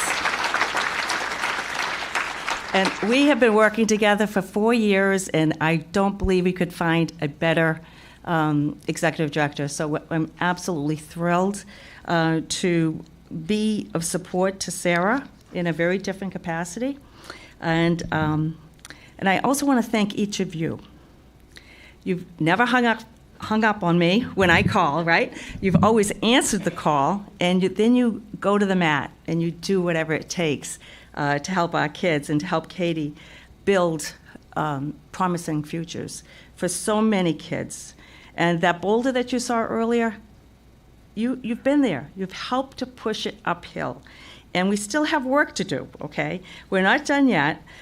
So please always be there for our kids. There's just nothing needs to matter more than our children. They are our present and they are our future. So speaking of children, okay, you saw Allison earlier, okay. We're going to close with her son, Xander Brown. Xander grew up in Plymouth, and he went through the Plymouth school system, and he graduated from Plymouth Regional High School in 2015. Today, he is a musician, a writer, and a director in New York City. And Xander wrote and performed his song, Just Do You, for his mom's students at Wildwood Elementary School in Amherst, Massachusetts. I had just an honor of watching Xander grow. You saw Carol. Carol was Xander's grandmother, and she would be so proud of this young man today. His authenticity, it's always been there. And that's a hallmark of good mental health. We just need to be true to ourselves. His inspiring and creative video was made for kiddos, but it's a great takeaway for each of us, each and every one of us. So let's watch this.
Isn't that creative and beautiful? And so really what he's singing about is for every child to reach their potential. And each of us, by being that trusted adult, can help them do that. At your table setting, you have this bracelet called Be Who You Needed. 2 years ago, Brooklyn Rainey, the author of One Trusted Adult, gave me this bracelet. And last year, my friend Maggie Pritchard, wherever she is, she said to me, I need one of those. So there's one at your place setting. Please always be there for our children. As I said earlier, if we can inspire and encourage support for our kids when they're going through so many difficult times, we can change lives. And so if you take this bracelet home with you and wear it if you like, or give it to someone else, pay it forward, because we need to start a movement for our kids. And also, take your chocolate bar. Don't leave those behind, because then I'm going to be compelled to have to eat that. So take it with you and enjoy the rest of this beautiful day. Wow. And thank you all very, very much. Thank you. Thank you. Love you all.